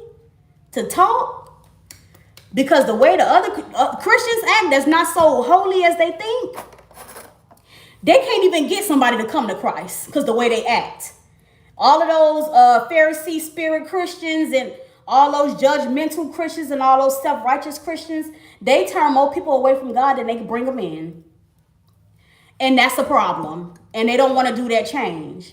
They feel like something wrong with everybody but them. That's exactly how you could go to a church today and you see that person who's been in church for 20 years, and it seems like they never knew God because they still angry, they still gossiping, they still messy, they still fornicating, they still doing everything that's against God, but you've been in church for 20 years. How that work? Oh, just because you know the Bible by heart, that don't mean you applied it to your life. And that's why nobody don't see no fruit. When they say the fruits of the spirit, kindness, love, sharing, compassionate, you're giving, you're helpful. You get what I'm saying? We don't see no fruits of the spirit, but you've been in the church for 20 years, and because you think you got on that suit with them shoulder pads that you get into heaven before me, because I just got here last week. But guess what? When I came in here, my heart posture was positioned the way God needed it to be so he could do the change in me. But you in here and you're dressed apart and you think you getting in. Come on now. Come on now. Come on now. They got to do better. And it's like, just pray. You got to just pray for them. And you know, even with some parents who feel like, you know, they've been saved for years, it's a lot of people, parents who swear they've been saved for years, but they still ain't got no fruit. You got all the trees with no fruit. You've been knew the foundation. You've been had the roots in Christ, but you still have yet to apply any scripture to your life. You still have yet to apply the word of God to change you, to penetrate your heart. Come, like, listen. And I tell people all the time, baby, I'm the furthest thing from holy. Okay? The furthest thing from holy. Every day I'm battling. Every day I'm asking God what I'm supposed to do. Every day I feel like I'm so used to being this way. Do I go back? But then when I think I want to go back, I'd be like, well, why would you want to go back? You came so far. Like, I battle every single day on my walk with Christ. And I tell people, if you just be honest and stop making it seem like it's easy, 1, 2, 3, cupcakes and ice cream, because it's not. Because when you're so used to having fun one way, that's the first thing I said, God. I said, God, I'm so used to turning up and being outside, and that's the way I'm used to having fun. How do I have fun now and still glorify you? How do I still have fun today and not do the things that I used to do and still be able to honor you? How do I still be a comedian but still honor you? How do I still be a hairstylist and still honor? Like, how do I do what the gifts you gave me to still honor you? Every day I be like, dang, I don't club no more. So my birthday is March 14th, and I'm like, I don't know what to do for my birthday. Because what I normally do for my birthday is go to the club, get lit. That's what I'm used to doing. So it's like, Lord, what do I do now? What do I do now? So that now is what I'm trying to figure out. How do I entertain myself now and not be in the world? And not fall out of your way? That's what I'm asking God right now. God, how do I honor you now? How do I use the gifts you gave me for your glory? Who am I when I'm a new creation in Christ? You get what I'm saying? Like, I pick bowling. See, how I have fun up here is all these theme parks. Me and Kyle, we go have a blast. And my son is very brave, baby. When I say he gets on rides, he gets on rides. So I ain't got no scary kid. My son is a dare to come. Ooh, come on, girls. Listen. Man, I be talking to God like, God, just every day, change me from the inside out. Inside out. Don't change me from the outside in. Change me from the inside out. Correct my heart posture. Because once he changes your heart, your mind changes. The way you view life changes. The things you desire changes. Listen, it's hard, sis, bruh. It's hard. You love to hear you just inbox me. Thank you. It's hard. My TikTok store should be connected, but if not, I have my TikTok store, the BH Slay brand. It's hard every day. I'm fighting for my life. And let me tell you something, the devil is crafty. So if you don't know, if you're just tuning in, like I mentioned earlier, I've been abstinent for 13 months, okay? It's been a year and 3 months, well, March about to make 3 months, that I haven't been sexually active, no masturbation, no anything. And let me tell y'all how crafty the devil is. Do y'all know that the devil make me have dreams of having sex? He want me to fall back into sexual sin so bad that he's putting these things in my dreams. And I just wake up like, Lucifer, you ain't got nobody else to bother. You ain't got nothing else to do. Like, when I say the devil is crafty, he will try to put things in your dreams, in front of your face, everything, just to get you to fall back into your old ways. And it's like, Lord, I could wait. What origin of the hair is this? When you say that, you mean like countries or something, baby? I don't know. I just know it's raw. Ooh! Oh, wait a minute. I still got a pin in there. Ooh! I just know. Ooh, listen. Oh, wait. I got another pin in there, child. I can't even find all the pins. Wait a minute. We got to get this bang together, though. Okay, let's get this bang together. Hold on. Do you do express shipping? I need that before my birthday. When is your birthday? Because my vendor does next day delivery for me. So as soon as I get it, I ship it out immediately. All these Lucy do is spread lies. For real, like when I tell you the devil is so crafty, he been putting like I've been having sexual dreams lately, and I'm like, bro, I don't even crave intimacy in that way at all. Like, I'm getting more and more comfortable going to bed by myself at night. Like, I used to always feel like I needed somebody to sleep in the bed with me, or I can't sleep at night unless somebody laying next to me. And baby, when I tell you, I have been enjoying my peace. I gotta curl something up here. I have been enjoying my peace. Okay? How do you get started with what, babe? What you mean? How you get started with what? Celibacy? I mean, not celibacy. That's the correct term. I mean, the incorrect term. Celibacy is saying you'll never have intercourse again. You just dedicate your whole life to Christ. Lord, I love you, but I would prefer to have a husband if I might, and just relieve some stress. Okay? So Lord, don't kill me. I'm just a messenger. Some people you call it celibacy, and the rest you just call it abstinence. Let me be the one you just call the abstinence, Lord.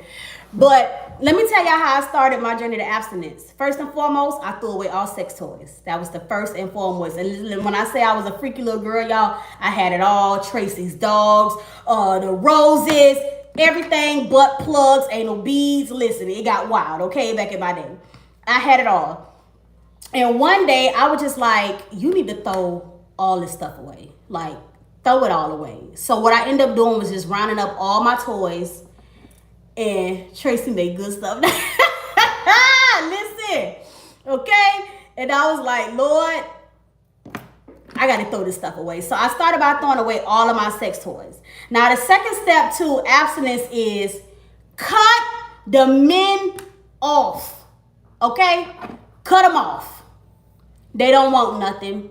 They don't want nothing at all. Cut them off, okay? That's the second step. Cut them off. You God's strongest soldier. No, listen, let me tell you, when I say I was a freaky girl, like I was one of those, let's do it all the time. Okay? Like it was a hard thing for me. I used to be one of those girls who felt like if I didn't, M word, I couldn't even sleep. Like I had the M before I went to sleep. Like I was one of those. Like it was bad. But what I started to notice is I started feeling every time after I finished Emmy, I felt bad. Like I felt convicted, like I shouldn't be doing this. I need to stop doing this. Like if you feel bad after every time you do it, that means you need to stop. It's like your soul is calling you to stop doing it. Because I used to feel guilty immediately after. And when I used to do it, whenever I got alone time, like if I took my son and my niece to school, it's like all of a sudden I'm home by myself. What should I do? And that's the first thing that used to come to my mind. Listen, when I say that, if you know, you know. Okay, we're not going to act like we don't know. I feel like that was smoking. Listen, the one thing about God, he'll start calling you to stop doing things one by one. You don't wake up tomorrow and just cut everything off. That's not reality. It happens one thing at a time.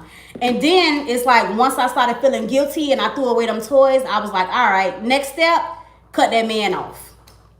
Cut that man off. He ain't your husband. He's not going to marry you. All he doing is reaping the benefits of what you giving him. Because I promise you, the minute you get that man out your way, he don't want nothing. When you come to realize that these men don't want nothing, okay? And if he feel like he wants you, then tell him, okay, you want me so bad? Do this journey with me. Let's wait till marriage. And that'll let you know if he wants you for real. If he feel like, okay, we could thug it out till we get married or till when I marry you, then maybe he could be the one. But if not, he don't want you, sis. He just want to sleep with you, okay? He just love what you giving him and how you making him feel in that moment. That's it. That's all. So go ahead and move him out the way so your husband can find you. Okay? You're not lying because while you trying to have a body, you ain't gonna marry. Exactly. Men just want to take. Whatever you giving, whatever you offering, they just want to take it. I really, really hate this bang, and I'm trying to find a way to like it. I'm finna recurl it again. Like men just want to take, okay? They just want to take. So once I cut that man off, it was so much easier. And when you realize the soul ties that you get sleeping with these people, yeah, I'm gonna cut a little more, curl a little more some. I ain't feeling this bang at all. Okay, let's go back in there. We need a redo on this bang. But yeah, like I'm telling you, cut that man off. He don't want nothing. I think let me cut more up here. He don't want nothing at all. I promise you he don't. Thank you, y'all. Thank you. He don't want nothing. Let him go. Because I promise you, the minute you cut him off, he finna go hop on the next thing with her legs open. I promise you he is. And the whole time you be like, but I thought he don't care. These men are they just dogs. They just want to hump till they ain't got nothing left in them. That's it, that's all. They don't want nothing. So cut that man off. And then after that, to help with my celibacy journey, my abstinence journey, Lord forgive me because I don't want that. I'm in a season of my life where I don't want to talk to no man. I don't want to talk to none. I got so much work I need to do with myself. I don't have time to be trying to pour into somebody else. But right now, all I need to be doing is filling up my own cup. Especially if you're a person that always give, and never receive. It's time for you to start pouring into your own cup. Right now, you don't have time to date. You don't have no love to give out right now. Start loving on yourself. We got to get back to loving on ourselves. If you a girl like me who love relationships, I was always in a relationship. I never had time to be single. And all I did was carry on more trauma to the next. And I just kept pouring out more and more. I'm pouring some Kool-Aid in his cup. I'm pouring some lemon water. And I was pouring at everybody's cup till my cup ran empty. Now I'm working on refilling my cup. Getting my body how I want it to be. Getting my mind how I want it to be. Getting my spirit aligned how I want it to be. Being the mother that I always wanted to be. You get what I'm saying? Pour into your cup. And just keep your relationship with God every day. It's like these men really be a distraction. And it's like if you're not pulling me closer to God, then that means you're pulling me further away from him. And the last thing I need to be is away from him. You get what I'm saying? So it's like, listen, cut them off and take that time just to be alone. Be by yourself. Get to know what you like. Get to know what makes you happy. We spend all our time trying to make the other person happy, but what makes you happy? You get what I'm saying? What do you like? What do you want to do in life? Because men be distractions. Whole time we be knowing what we want to be in life, what we want to do, and then we get with that man and everything we ever wanted for ourselves go out the window. Now we're spending all our time trying to please this person who has no desire to please you in return. And I was a bad people pleaser. Ooh, Lord. Thank you for deliverance from that. I was a bad people pleaser. Okay? I'm married, so I haven't had time to learn. Listen, even when it comes to marriage, listen, God said you can't change no man. Just pray for him. Pray for him. And be the example of that godly wife in that Bible. And pray for your husband. Pray for him. And just keep asking God to change him. Because we can't change men. So the quicker we get out of that, oh, I can change him. No, you can't, baby. The only thing you can change is a diaper. Okay? The only thing we can change is a diaper. You cannot change no man. So the quicker you learn that, the less time you waste. Oh, I was an amazing people pleaser, but I was empty. Exactly. Pouring in everybody else's cup and had nothing left for your own. I'm the same way, baby. I ain't judging because I was, you know what, this thing about to piss me off. I'ma just, like, I was a bad people pleaser. Bad, like, even if I know somebody ain't even like me for real, I still wanted to give. Like, I used to try to really buy people's love. Like, I was such a gook with it, But it's just like, man, I was so happy when I was such a people pleaser. Even if I wanted to say no, I still said yes. That's how bad it was. And it's like when I got to that point where I officially learned how to say no, I promise y'all that changed my life. Once I learned how to say no, that was the best thing that ever happened to me because no became my favorite word after that. Okay? No became my favorite word after that. All right, y'all? Listen. Once no became, y'all see what I'm going with this. I'm trying to get a little something going. Like, no became my favorite word. Now it's to the point where people don't not even call and ask me because the answers I already know. Before you even ask yourself, if I asked you for that, would you give it to me? No. So don't ask me. I tell people, instead of calling me, how about you start calling on Jesus? Don't call me. Call him first. And then, and wait for him to answer you. Because people will suck you dry. Once you tell them, they'll never stop asking. They will never stop asking. People started using me as they get out of trouble, get out of jail card. People started using me as they get out of jail card. Like, they like, oh, well, I know if I ask her, she gonna give it to me, so I'ma just do what I do. No, ma'am. Y'all ain't finna, no, ma'am. Y'all not finna keep playing with me. Not me. Not me. Like, I don't have a kid. And I already don't have over $12,000 in bills a month. No, not me. No, no, no, no. Lord, no, no, no. And once I start saying no, not only did people leave me alone, but guess what I found out, y'all? I started finding out how people really felt about me. Once you tell people no, then you find out how they really feel about you. Then they tell you all their true feelings. Oh, I don't even like her like that. She be this way and that. Once you tell them no, you find out how they really feel about you. And once I know how you really feel about me, I'll be like, thank God. Thank God I know how you feel, so I ain't got to worry about you asking me for nothing else. Listen, I'm telling you, when God got that people pleasing up off of me, that was the best thing he did. One of the best things he did, for real. I was like, oh, Lord, thank you. Because I got tired of wanting to say no, and I didn't know how to say no because I didn't want to disappoint. Or I used to always feel like, if God bless you to help, if God put you in a position where you can help people, why not help? But people take that helping into leeching. It'd be a thin line between helping and leeching. Some people will literally leech up off of you. I really want this to be like that. But I know how y'all feel about bangs over the eyes, but I don't need to see what I need to see for. Like, it's really a thin line between helping and leeching. Don't worry, baby. The full tutorial is going to be on my YouTube because I'm filming on YouTube as well. But this hair is definitely cute. I hate the lashes. I'm about to pull them off because these is clusters, but it's like, I really don't, you know what?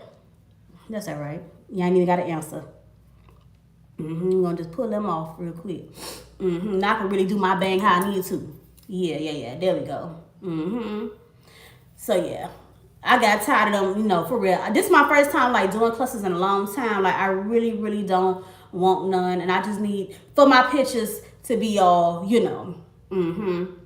For the pictures, I just need a little something. Yeah, then where's my regular flat iron? Where's my regular flat iron? Right here. I'm about to go ahead and curl this piece right here a little different. Thank you. Like, man, listen, I'm just so grateful and thankful what the Lord has. Man, I used to people please so bad. So bad. People who I knew didn't even like me. Who didn't even care about me for real. And I just thank the Lord. Like, I just thank God so much for real. Because, man, I was a fool. Oh, I was a fool. I helped so many people. And I used to be like, Lord, I helped so many people. And I always get the sugar honey iced tea end of the stick. Every time. Every time. I'm like, I used to ask God, why did you give me this heart? Like, out of all the kids you got, why you choose to give me the good heart?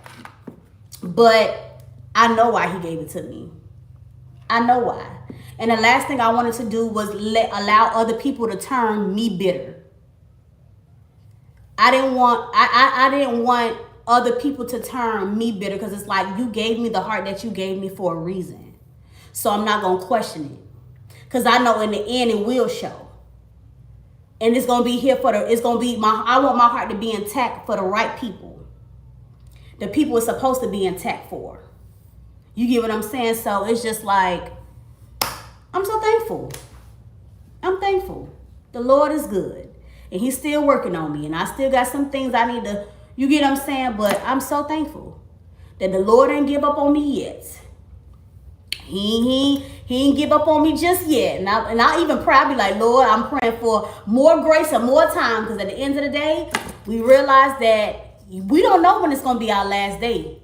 Like, we wake up every day with this arrogance like, oh yeah, tomorrow I got this plan and tomorrow I got that plan. And you don't even know you're going to make it to see tomorrow. And that's the arrogance that we have, that tomorrow we'll do this and next week we going to do that. And we don't even know when it's going to be our last day.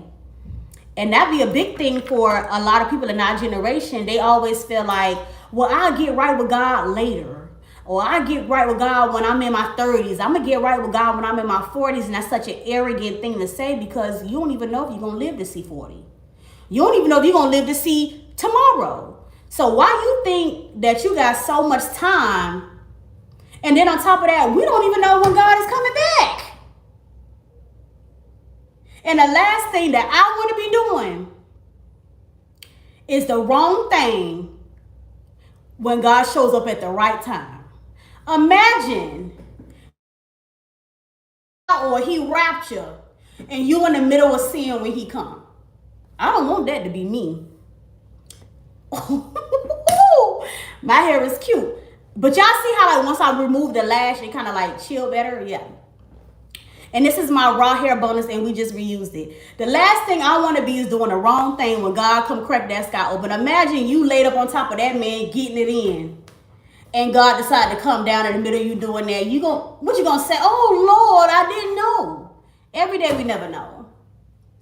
You in the middle of snorting your last line of cocaine, and the Lord just came down, come get his people, and that's what you're doing. You riding now popping perks, mollies, every drug you could think of, getting drunk, and the Lord decides to come in that moment. Like the last thing I be want to do is be in the middle of sin when he come back. Because what you gonna say? Oh Lord, I thought you was gonna give me till next week. We don't know. And like I said, we're not perfect. Every day you're gonna fall short, but every day you ask God to forgive you. You try to, you know what I'm saying? You repent. Listen, and that's why I say the journey is hard. Because one day you're all in, another day you like, I don't know, man, this is tough. But at the end, it's all worth it. And my hair is cute. So what y'all think about the hair though? Let's talk about the hair. What y'all think?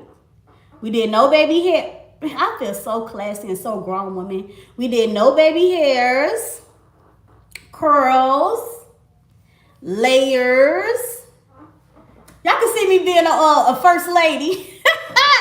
Like, see, that's the thing. Like, cause a pastor gave me what they call it, a prophet. Cause the more I watch him and I see things, I don't feel like he's a true man of God. But a prophet told me that this is what he said. He said, I'm gonna call it out before I see it. He was like, first lady. And I was like, who, me? You think I'm gonna be a first lady? I said, I don't know, boy. Me as a first lady, that's a lot of responsibility. And I'm like, the way I like to wear my hair, I don't be knowing if it's, first lady attire. Because imagine the first lady, I'm in the pulpit and I got a fresh little roller set, and like this is too much for y'all. Don't think this is a good first lady hairstyle? Because I'm like, I don't know, man, but I just know one thing: the hair is cute, the hair is eating down. But you know why I say in quotations I don't feel like he's a true man of God? Because you know what's so crazy? When, mind you, at the time, moving wasn't even on my mind. Like, it was nowhere on my mind. But I had went to that church 2 times. And both times he called me up and he was like, oh, God told me to tell you not to move. God told me to tell you not to make that move out of town. God told me to tell you don't move, right?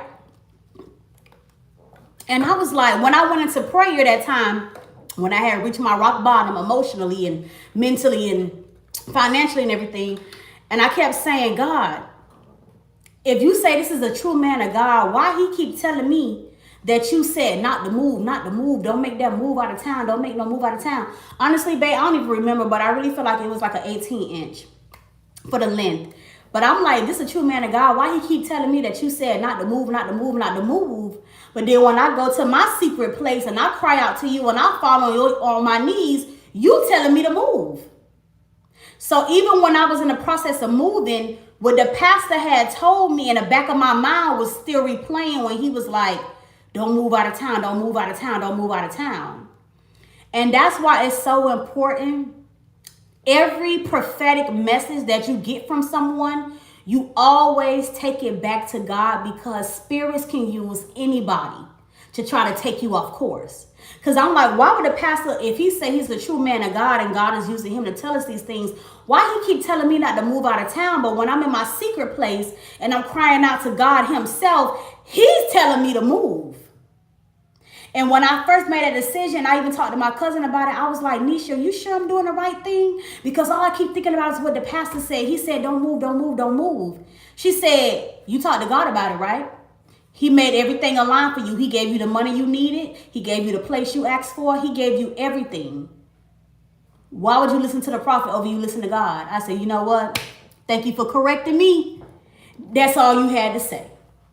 That's all you have to say. And that's why you have to know God for yourself. Exactly, B. Know God for yourself. Thank you. Because if you listen to these wolves in sheep's clothing, you got to remember the devil's job is to get you away from Christ. His job is to deceive you. His job is to lead you in the wrong direction, the wrong path. The devil's job is to make sin feel good. He wants to keep you dumb. And when I say dumb, he don't want you to know the truth. What's in the Bible is the truth.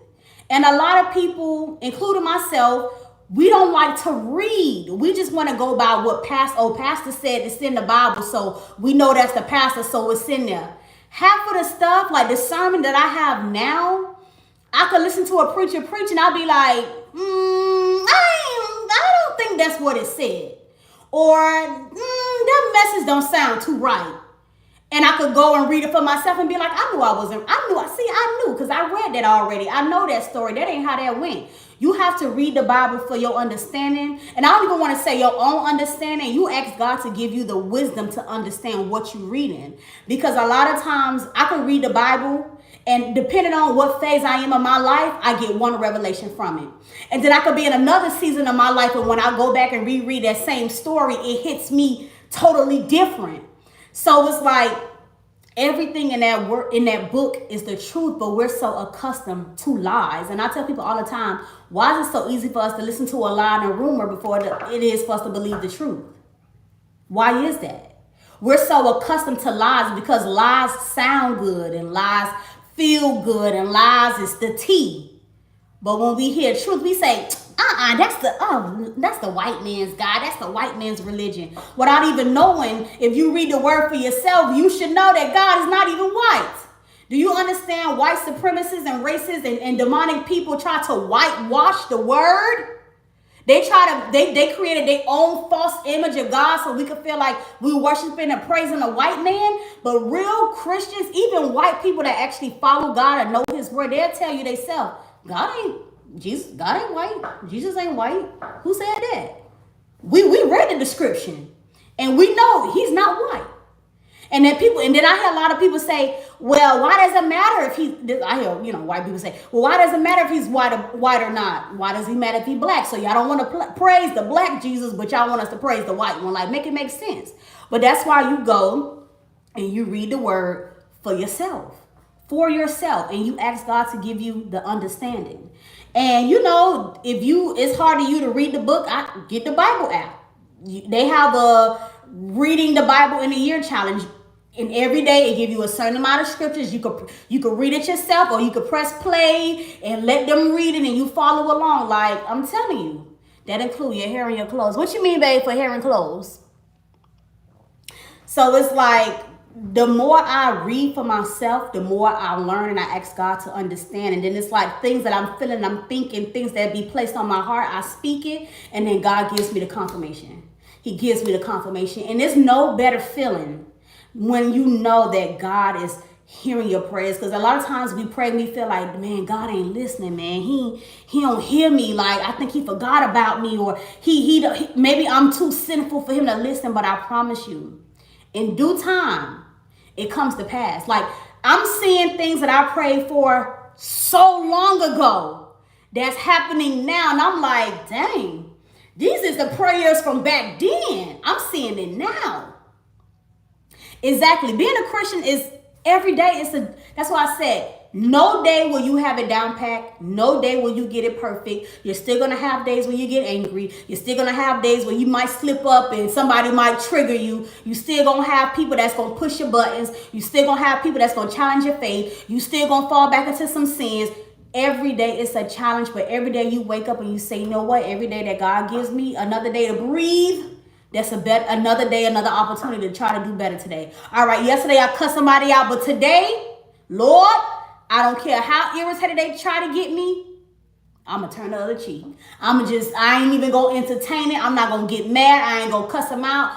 Yesterday I did, and forgive me, because I gave it to them. I gave them the business yesterday. But today, I'm going to be better. I'm not going to let them get to me.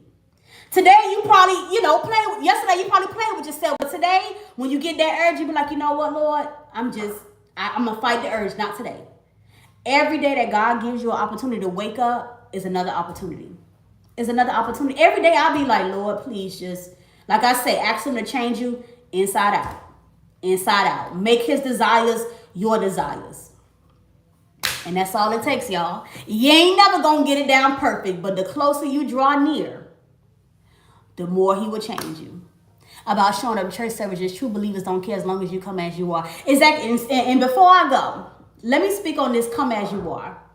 Because a lot of people misconstrue the meaning as come as you are. See, people look at come as you are as a physical aspect. It has nothing to do with clothing. Let me say it again. Come as you are has nothing to do with clothing. Come as you are means come as the sinner you are, come as the liar, come as the thief, come as the fornicator, come as the drunkard, come as you are as far as heart posture. Because once you get in there and you connect with him and you apply it to your life, he's going to change you from the inside out. So I just wish people will understand come as you are has nothing to do with clothes. Of course you want to come in there respectful. But even if you don't come in there dressed to the people's eyes what they deem as respectful, the closer you come, and if you continue to come as you are, heart posture, the Lord will convict you himself. And you will start to change the way you dress. Even now, y'all, do y'all know how many whole clothes I still have? And I don't wear them. And I just tell people, y'all, I ain't got nothing to wear. All this, I don't have, all that is whole clothes. I can't even put that on my body and feel comfortable. And now that's how I know that I'm at the point of my journey where God is changing my outside because he's doing the work on the inside already. So now I know, okay, I don't want to wear the see-through outfit no more. I don't want to do the booty cheeks hanging out. Let me get a little something a little more, where I feel comfortable. Because one thing I do hate, and this could also come from a place of trauma, from me being like sexually molested and stuff as a child. I hate being sexualized. I hate when men look at me and they say something freaky. I hate when men DM me sexual stuff and they do not know me from a can of paint. I hate being sexualized. So as a person who hates being sexualized, I had to really sit back and ask myself, then why are you dressing sexual? Why do everything gotta be hoochie? Why do everything gotta be see-through? Why do everything gotta be a see-through outfit and a thong? How you hate being sexualized, but you dress sexually?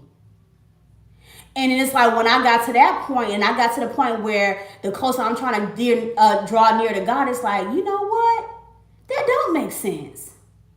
I already have sexual trauma. I already hate being sexualized, so why am I giving men extra?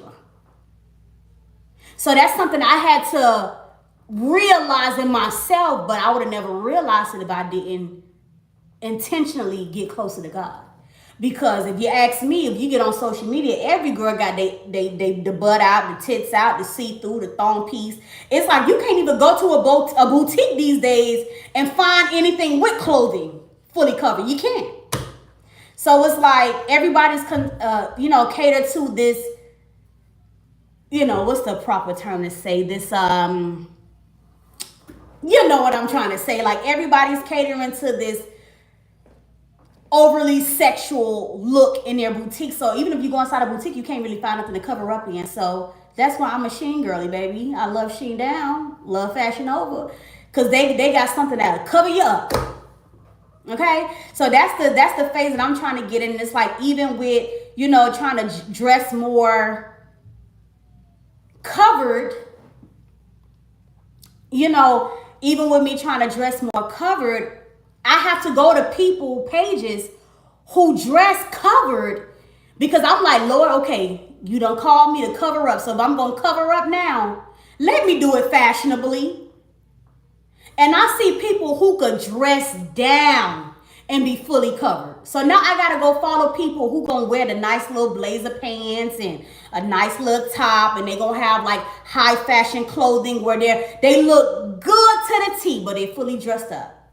So now I know I need to get more into the fashion sense, not just to throw on a little dress. You get what I'm saying? Like, now I got to get into new levels of fashion, because I'm like, people be covered up completely and they be putting that stuff on. So now I got to get to that level. That's the level I'm trying to get covered up and look good. You get what I'm saying? Leaving something to the imagination. Like, I never understood the importance of leaving it to the imagination like I do now. Like, listen, Lord, I just thank God he's changing me. I just thank the Lord he's changing me, because at the end of the day, I'm a mother and I'm raising a son. And it's like, whether we realize it or not, based on your children repeat what they see in their households. So if I'm a woman that's always naked, my son is most likely going to be attracted to women that's always naked. If I'm always aggressive and mean and angry in my home, my son is going to repeat that anger towards me back or towards the people around him. If it's always dysfunction at home, your child going to grow up and repeat dysfunction. So it's like, I thank God my son is only 8 years old now. So by the time he's old and, older, God's willing, I'm still here and he's still here.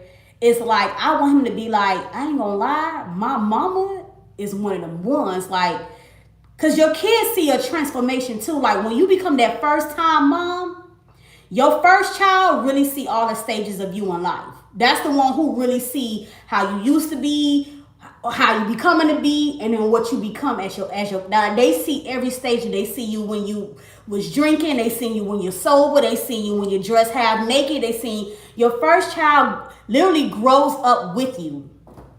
So it's like, I know what type of mother and what woman I want to be by the time he's grown. So he could be like, yeah, my mama, back in the days, she was wild, but you know what I'm saying? Now she's loving, she's kind, she's respectful, she's generous, she's giving, she loves God. And you know what I'm saying? Like, I want him to be able to say, yeah, my mama used to be crazy, but now I'm proud of my mama. So I want my son to be like, listen, I'm used to being in a house with a woman with standards and morals. So when he see that other thing that I used to be, that ain't even what he want, because he's accustomed to things done in respect, in an orderly fashion. When they say train up your child in the way they should go, one, that's keeping God first, teaching him the word. Like my son now, he's homeschooling. Since we moved from Miami, he homeschools. You know what he do every day before he hop on that computer? He reads his Bible. I got him a children's Bible. He reads it. He reads 2 to 4 pages, and I make him journal about what he read. At 8 years old, he does it every day. It's a routine for him now. So every day he know to wake up and get his Bible and he read it. And no, I don't want to be like one of those, oh, you're trying to force God on him. It's like, no, foundation is the key. Because I know, even I went to church all the time when I was little, and guess what? I still went astray. But guess what? My foundation was always in Christ. So guess what you come back to? You come back to your foundation. No matter how far you wander off into the world, your anchor is still in Christ. God already knew you. When I was in the church praise dancing and singing and reading, my foundation was already in Christ. So yes, I wandered off into the world. I was looking for love in all the wrong places. I was looking for acceptance. I was trying to get people to love me, buy love and everything. Like, I wandered off. But when you get into the word and you realize none of these things really fulfill you, it don't matter how much money you got. It don't matter how much material stuff you got. You know how many millionaires commit suicide because, yes, they have all the money, all the cars, but they're still missing something. It's that foundation in the love of Christ, man. Like, I can't, so at his age now, he's going to know that word. And I know I still expect him to grow up and wander off. If he don't, thank you, Lord. If he do, I'm not worried. You know why? Because his foundation is going to be in Christ. So no matter how far he wanders off, he's going to come back to his foundation. He's going to come back to his foundation. Why you think even now a lot of people, and see, people, the thing is, everybody want to be an influencer. Everybody wants platform. But you have to ask yourself, what are you influencing? Everybody wants influence. Everybody wants platform. But what are you influencing? That's what you have to ask yourself. What do you want to influence? Because we have enough influencers already who was influencing us on our way to hell. They making us feel like the only way to be lit and turned, we got to be half naked. We got to be drunk all the time. We got to get us a nigga with money. He got to splurge on us. He got to fly us out. We got to get flued out. He got to buy us bags. We got to settle for less to have this luxury. That's what influencers are teaching us. That's what influencers are teaching our children. So who you want to allow to be their teacher? The influencers or yourself? You have to be the influence you want to see in your household. But one thing I know God is going to do, all those, everybody's favorite influencers, he going to start thumping them on the back of the neck and getting that attention. So the same people who use their platforms to glorify everything the devil loves, he going to turn it around. I know he is. He's going to turn it around. And that's why you see these days a lot of artists are giving their life to Christ and they're proclaiming their love for Christ to those same audiences they had twerking and bending over and gasolina in, and the same crowd that they hyped up to do wrong, God is going to use them same people in their platform for his glory. God don't make no mistakes, none. God ain't never said, oops, I ain't mean to do that. I ain't mean to say that. I ain't mean to put that. I ain't mean to make everything. He gonna turn it around for his glory, the good and the bad. The good and the bad. So it's just like, when you think about wanting to be an influencer, what do you want to influence? And I love the fact that God is really waking up the generation. You know what the crazy part about it is, y'all? It's not the older heads. It's the generation, the people in their teens, 20s, 30s. Do y'all understand how proud I am that our generation is waking up? Do y'all know the grandmas of our generations is still in clubs? The grandmas of our generations is still getting turned. The grandmas of our generation is committing adultery. The grandmas of our generation is competing with the younger folks for the YNs. Do y'all understand the grandparents of our generation is still in the world? Grandmas don't want to be grandmas no more. Granddads don't want to be granddads no more. They're not teaching us nothing. They're not in the word. They're not in relationship with Christ. I love how God is outpouring his spirit onto the young generation. It's crazy because it's going to be a lot of the younger generation that's going to be teaching and showing the older generation of Christians how far they really is from Christ before it's too late. Exactly, my mother is stuck in a cycle. I'm telling you, like, people don't understand how much of a blessing children are. It's going to take us with all the trauma, and I'm so proud of us these days as mothers in our 20s and 30s because we're doing so good with breaking the generational curses. We are doing so good with giving our kids more than what we had. We are doing so good by having dreams and goals and taking those steps to accomplish them. We are doing so good to not want to be on government assistance. We are doing so good that we are really building generational wealth for ourselves and our children. We are doing so good by getting into the word of God and letting the transformation happen inside out. I am so proud of us in our 20s and our 30s.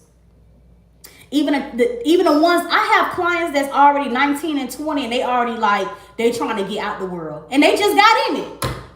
And they already trying to transition out of it. Like, I'm so happy that God is using us as a wake-up call where we realizing our worth again, where we're starting to love ourselves again, where we're starting to love God again. Like, it used to be a point where loving God was cheesy or Bible thumpers, but it's just like, how can the person who gave us life, every time we breathe, we say his name. How could we say that giving him glory is lame?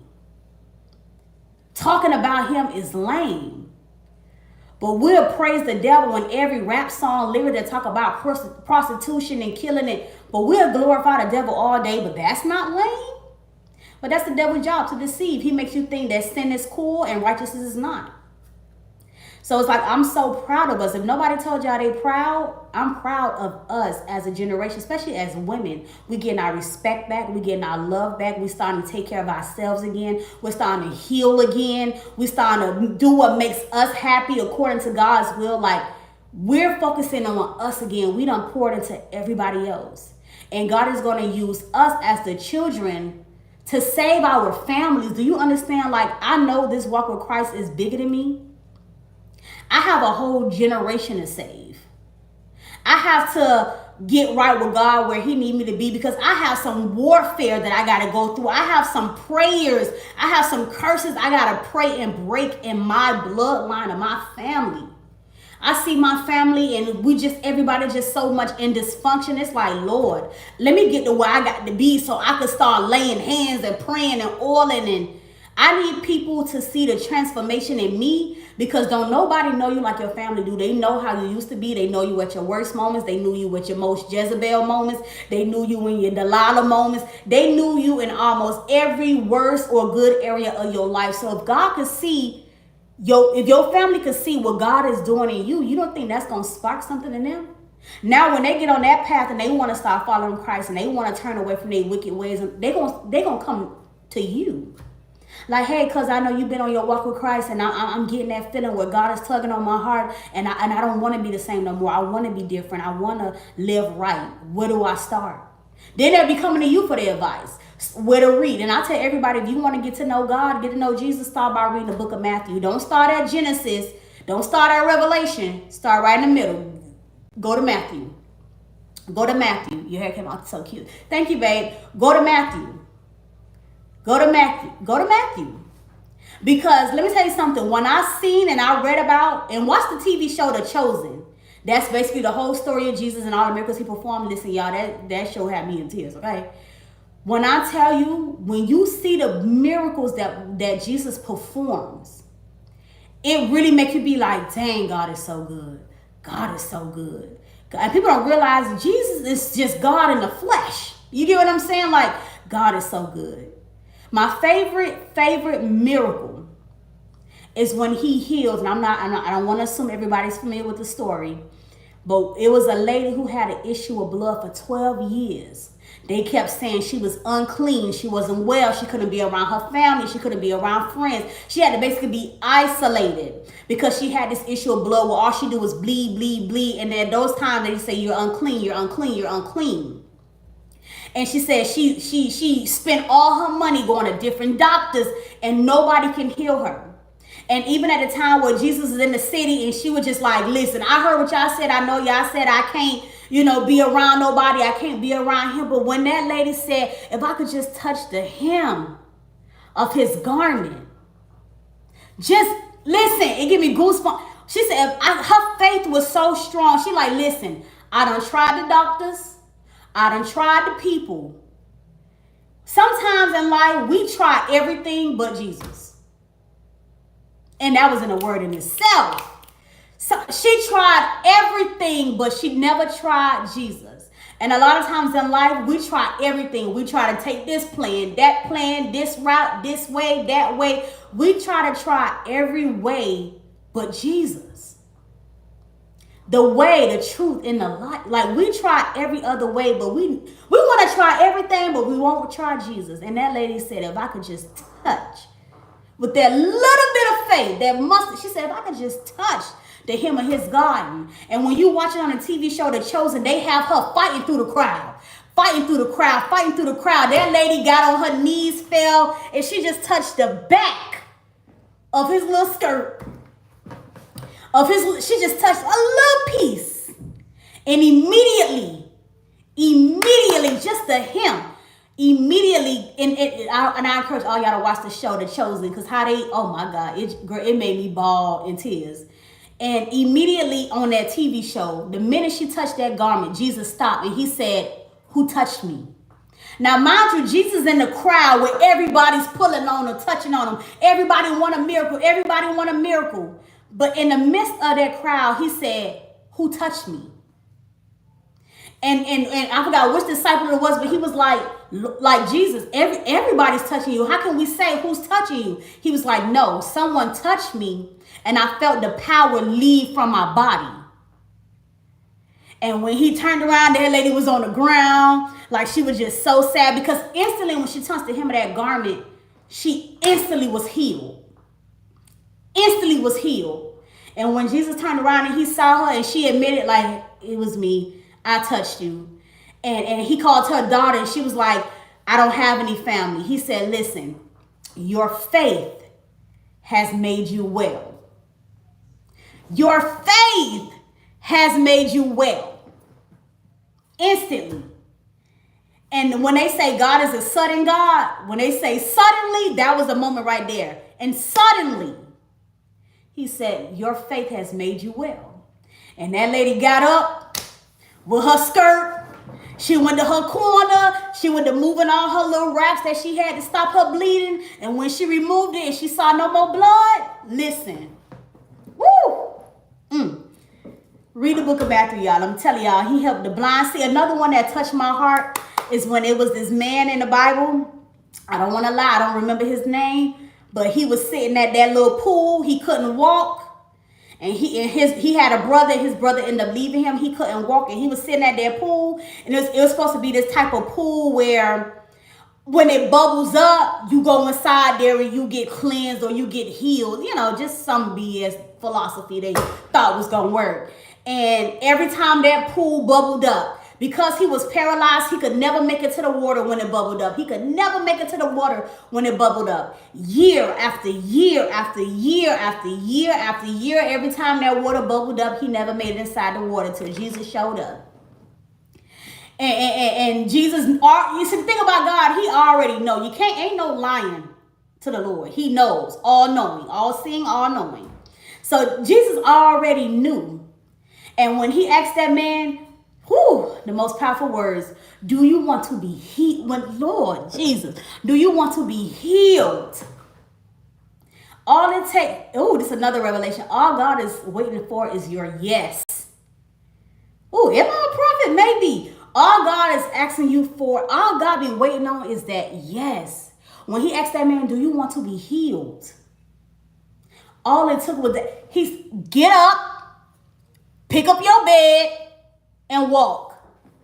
Now, from the outside, if I seen Jesus and I'm seeing that man who's paralyzed, he can't walk, and I hear you say, hey, do you want to be healed? Okay, yes, I do. Okay. Get up, pick up that bed, and walk. And you get up for the first time in your life, you able to stand, and you pick up that bed, and you walk. Me as another person who needed healing, and I seen that, you got me, you sold me. Immediately I'm sold. Because sometimes God will use other people's miracles to bless you. So God will use other people's miracles to speak to you and let you know that it could be done. All things are possible. Not with man, but with God.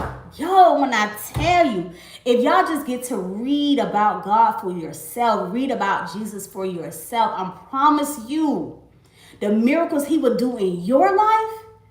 And that's why, you know what used to piss me off, and I know we could all relate because we all seen it. That goddamn Peter Popoff with that miracle water every late night on BET. Talk about if you take this little packet of toilet water, we gonna slap the word miracle on it, and people get on there and be like, oh, I took a sip of that miracle water and I sprinkled it all over my papers, and I opened up the mail and I had a check for $40,000. That man got on there. Ain't nothing pissed me off more than Peter Popoff. Peter Popoff every night with them late commercials on BET. It used to piss me off because you want to sit here and make these people believe that you got this little packet of toilet water and you want to call it miracle water, and they don't need Jesus. No, they don't need Jesus. As long as they got your little packet of spring water, they going to be healed. Wolves in sheep clothing. When I tell you that commercial irks me so bad, Every time I see it, I be like, they just found anybody who they could find in the streets, gave them a couple of dollars and say, hey, say this, and we'll get you what you're looking for. That commercial pissed me off so bad because it's just like, so out of all the real men of God and women of God, he gave you his miracle water. Come on now. He gave you this little old square packet and said, just get it. Oh, and you know, it's like, why is this on the black networks playing without Jesus? Like, that commercial used to piss me off so bad, y'all. I kid you not. Every time I see it, I just get so irritated. I be yelling at the TV like, why is it still on here after all these years? I've been seeing Peter pop off since I was in middle school. Why is this commercial still in rotation? Lord, help me understand why. With this foolery, okay? So it's just like, y'all, just try to Lord for yourself. Just don't go by what nobody told you. I know a lot of people church hurt. A lot of people Christian hurt. Just the same way God forgive you, forgive those people who heard you in the church, forgive those people who prejudged you based on you not being on your journey or you being in your journey. Just block all the outside noise and just get to know God for yourself. Just what channels are chosen on. Okay, they switched the platform. First, it used to be on Peacock, but now it may be on... Listen, they keep switching the platform that it's on. You know how they be on different contracts. Just go to Google and type in, you know what? I know it's also on Amazon Prime. It's also on Amazon Prime. So Amazon Prime, because it's 4 seasons. So I think Amazon maybe have some of the seasons. I don't know if they have all of them, but it used to be on Peacock. But I think they switched it over to, was that this? One of them platforms. Okay, just, yeah, put it in your Google and then whatever, Fandango, right. It's so many, they don't switch it so many times, but just go on Google and type in The Chosen and then look and see whatever platform you have, you know, watch it. But it is 4 seasons. So listen, powerful. It's like, even if you never read the book of Matthew, just by watching that show, you're going to learn so much. And then when you finally go and actually get to physically read Matthew, you're going to be like, when you see it, and when you read it, it be like, yup. Because that's how I did it. I saw the show first. And then I read the Bible. So once I seen the show and then I went back and read the Bible, I was in the Bible like, yup, because that's when the Lady of Blood touched his garment. And everything I had already learned from watching, when I actually read it, it was like, yup, because I knew that. Because on the show, she touched his garment. She was healed. Yup, pick up your thing and you walk. He fed the 5,000. You feel like, oh, yeah. I'm telling you, watch the show The Chosen. For anybody who want to get to know Christ, just off that show alone, it's going to reel you in. You're going to be like, yeah, I got to get to know this God. I got to get to know this God for real. Because the way he did it for them, he could do it for me too. And that's what people need to realize. God don't run out of blessings. He don't run out of favor. He don't run out of grace. He don't run out.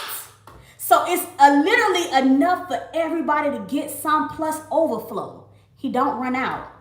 So I hope not only did I teach y'all how to, you know what I'm saying, slay, but I hope that everybody on both of these lives, I said something that penetrated your heart, that changed your mind, that gave you fresh perspective.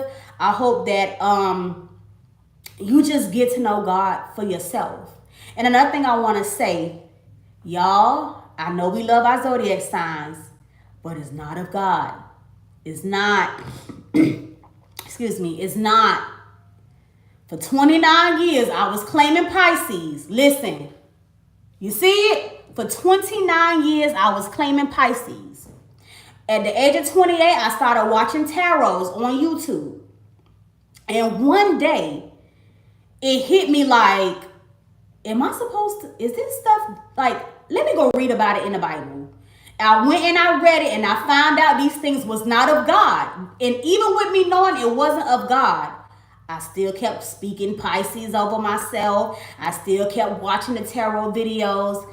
And then when I seen Pastor Philip preach about it, and he was talking about tarot, demonic, zodiac signs, demonic, crystals, demonic, psychic readings, demonic. When he really went into depth about that stuff, I said, Lord, forgive me for claiming this stuff over my life for nearly 30 years.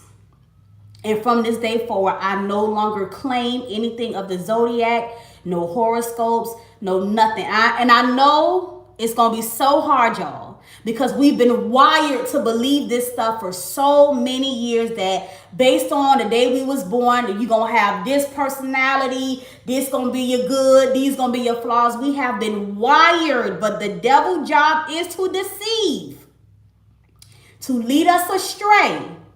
And all them times I used to watch some tarot readings thinking, oh, dang, I knew they was going, yup. See, I knew my ex was going to come running back. I knew that already.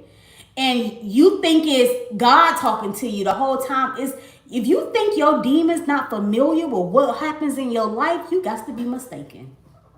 Your demon's been watching you from you got to remember, we're born into sin. They've been watching. The whole time you think these spirits and these ancestors, you know what I'm saying? Like you thinking it's these spirits and these ancestors talking to the people and God sending them a message. It's them demons. I know we hate to admit it. It's them demons. We gotta, and it takes time. You're not gonna just stop claiming it tomorrow. It takes time, but just remember, all those things we speak over ourselves and we claim, you're literally saying, hey, I'm a Pisces. So that means every demon that's tied to that astrology of being a Pisces, you're speaking it over yourself every single time you claim it. Every time you claim it, you speaking over yourself. Now you wondering, oh, what's Sagittarius? They let us say, oh, because I'm nonchalant because I'm a Sagittarius.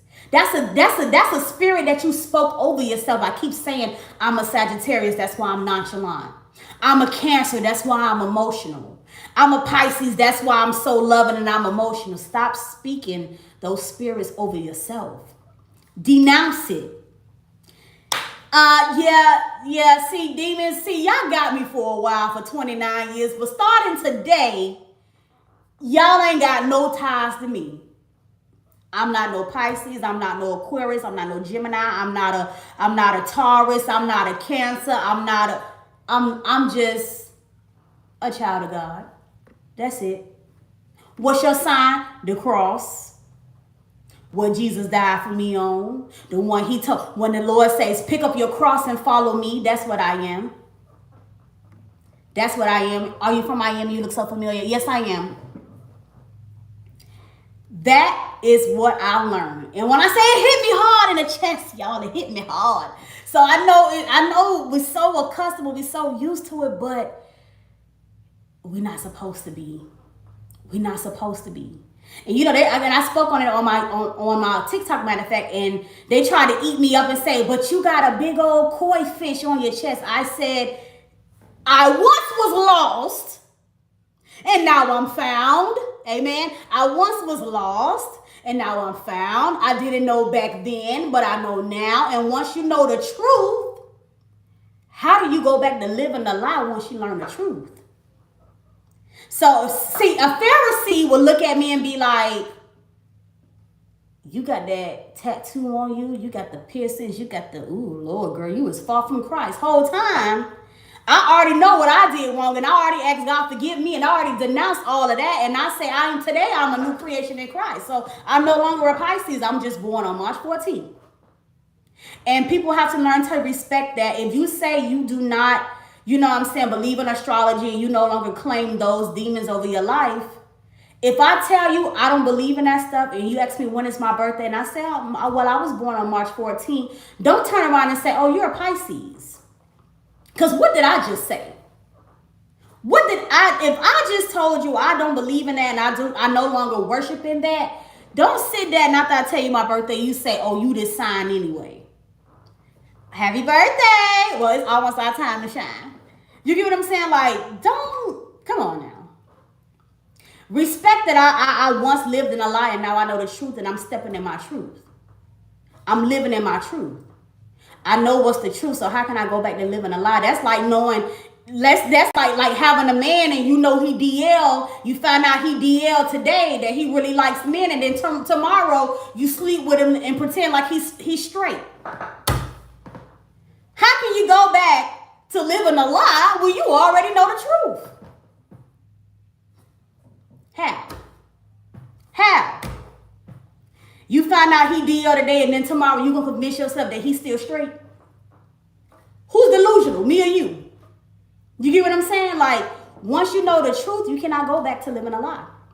So now that I know better, I don't claim Pisces over myself. When people ask me what's my sign, oh, I don't, nip it in the bud immediately. Set your boundaries.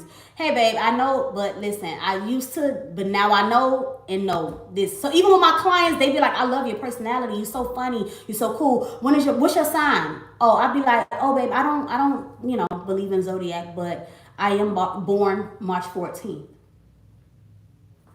They be like, oh, wow. That's all you should say. Oh, that's good. Don't call me something I say I don't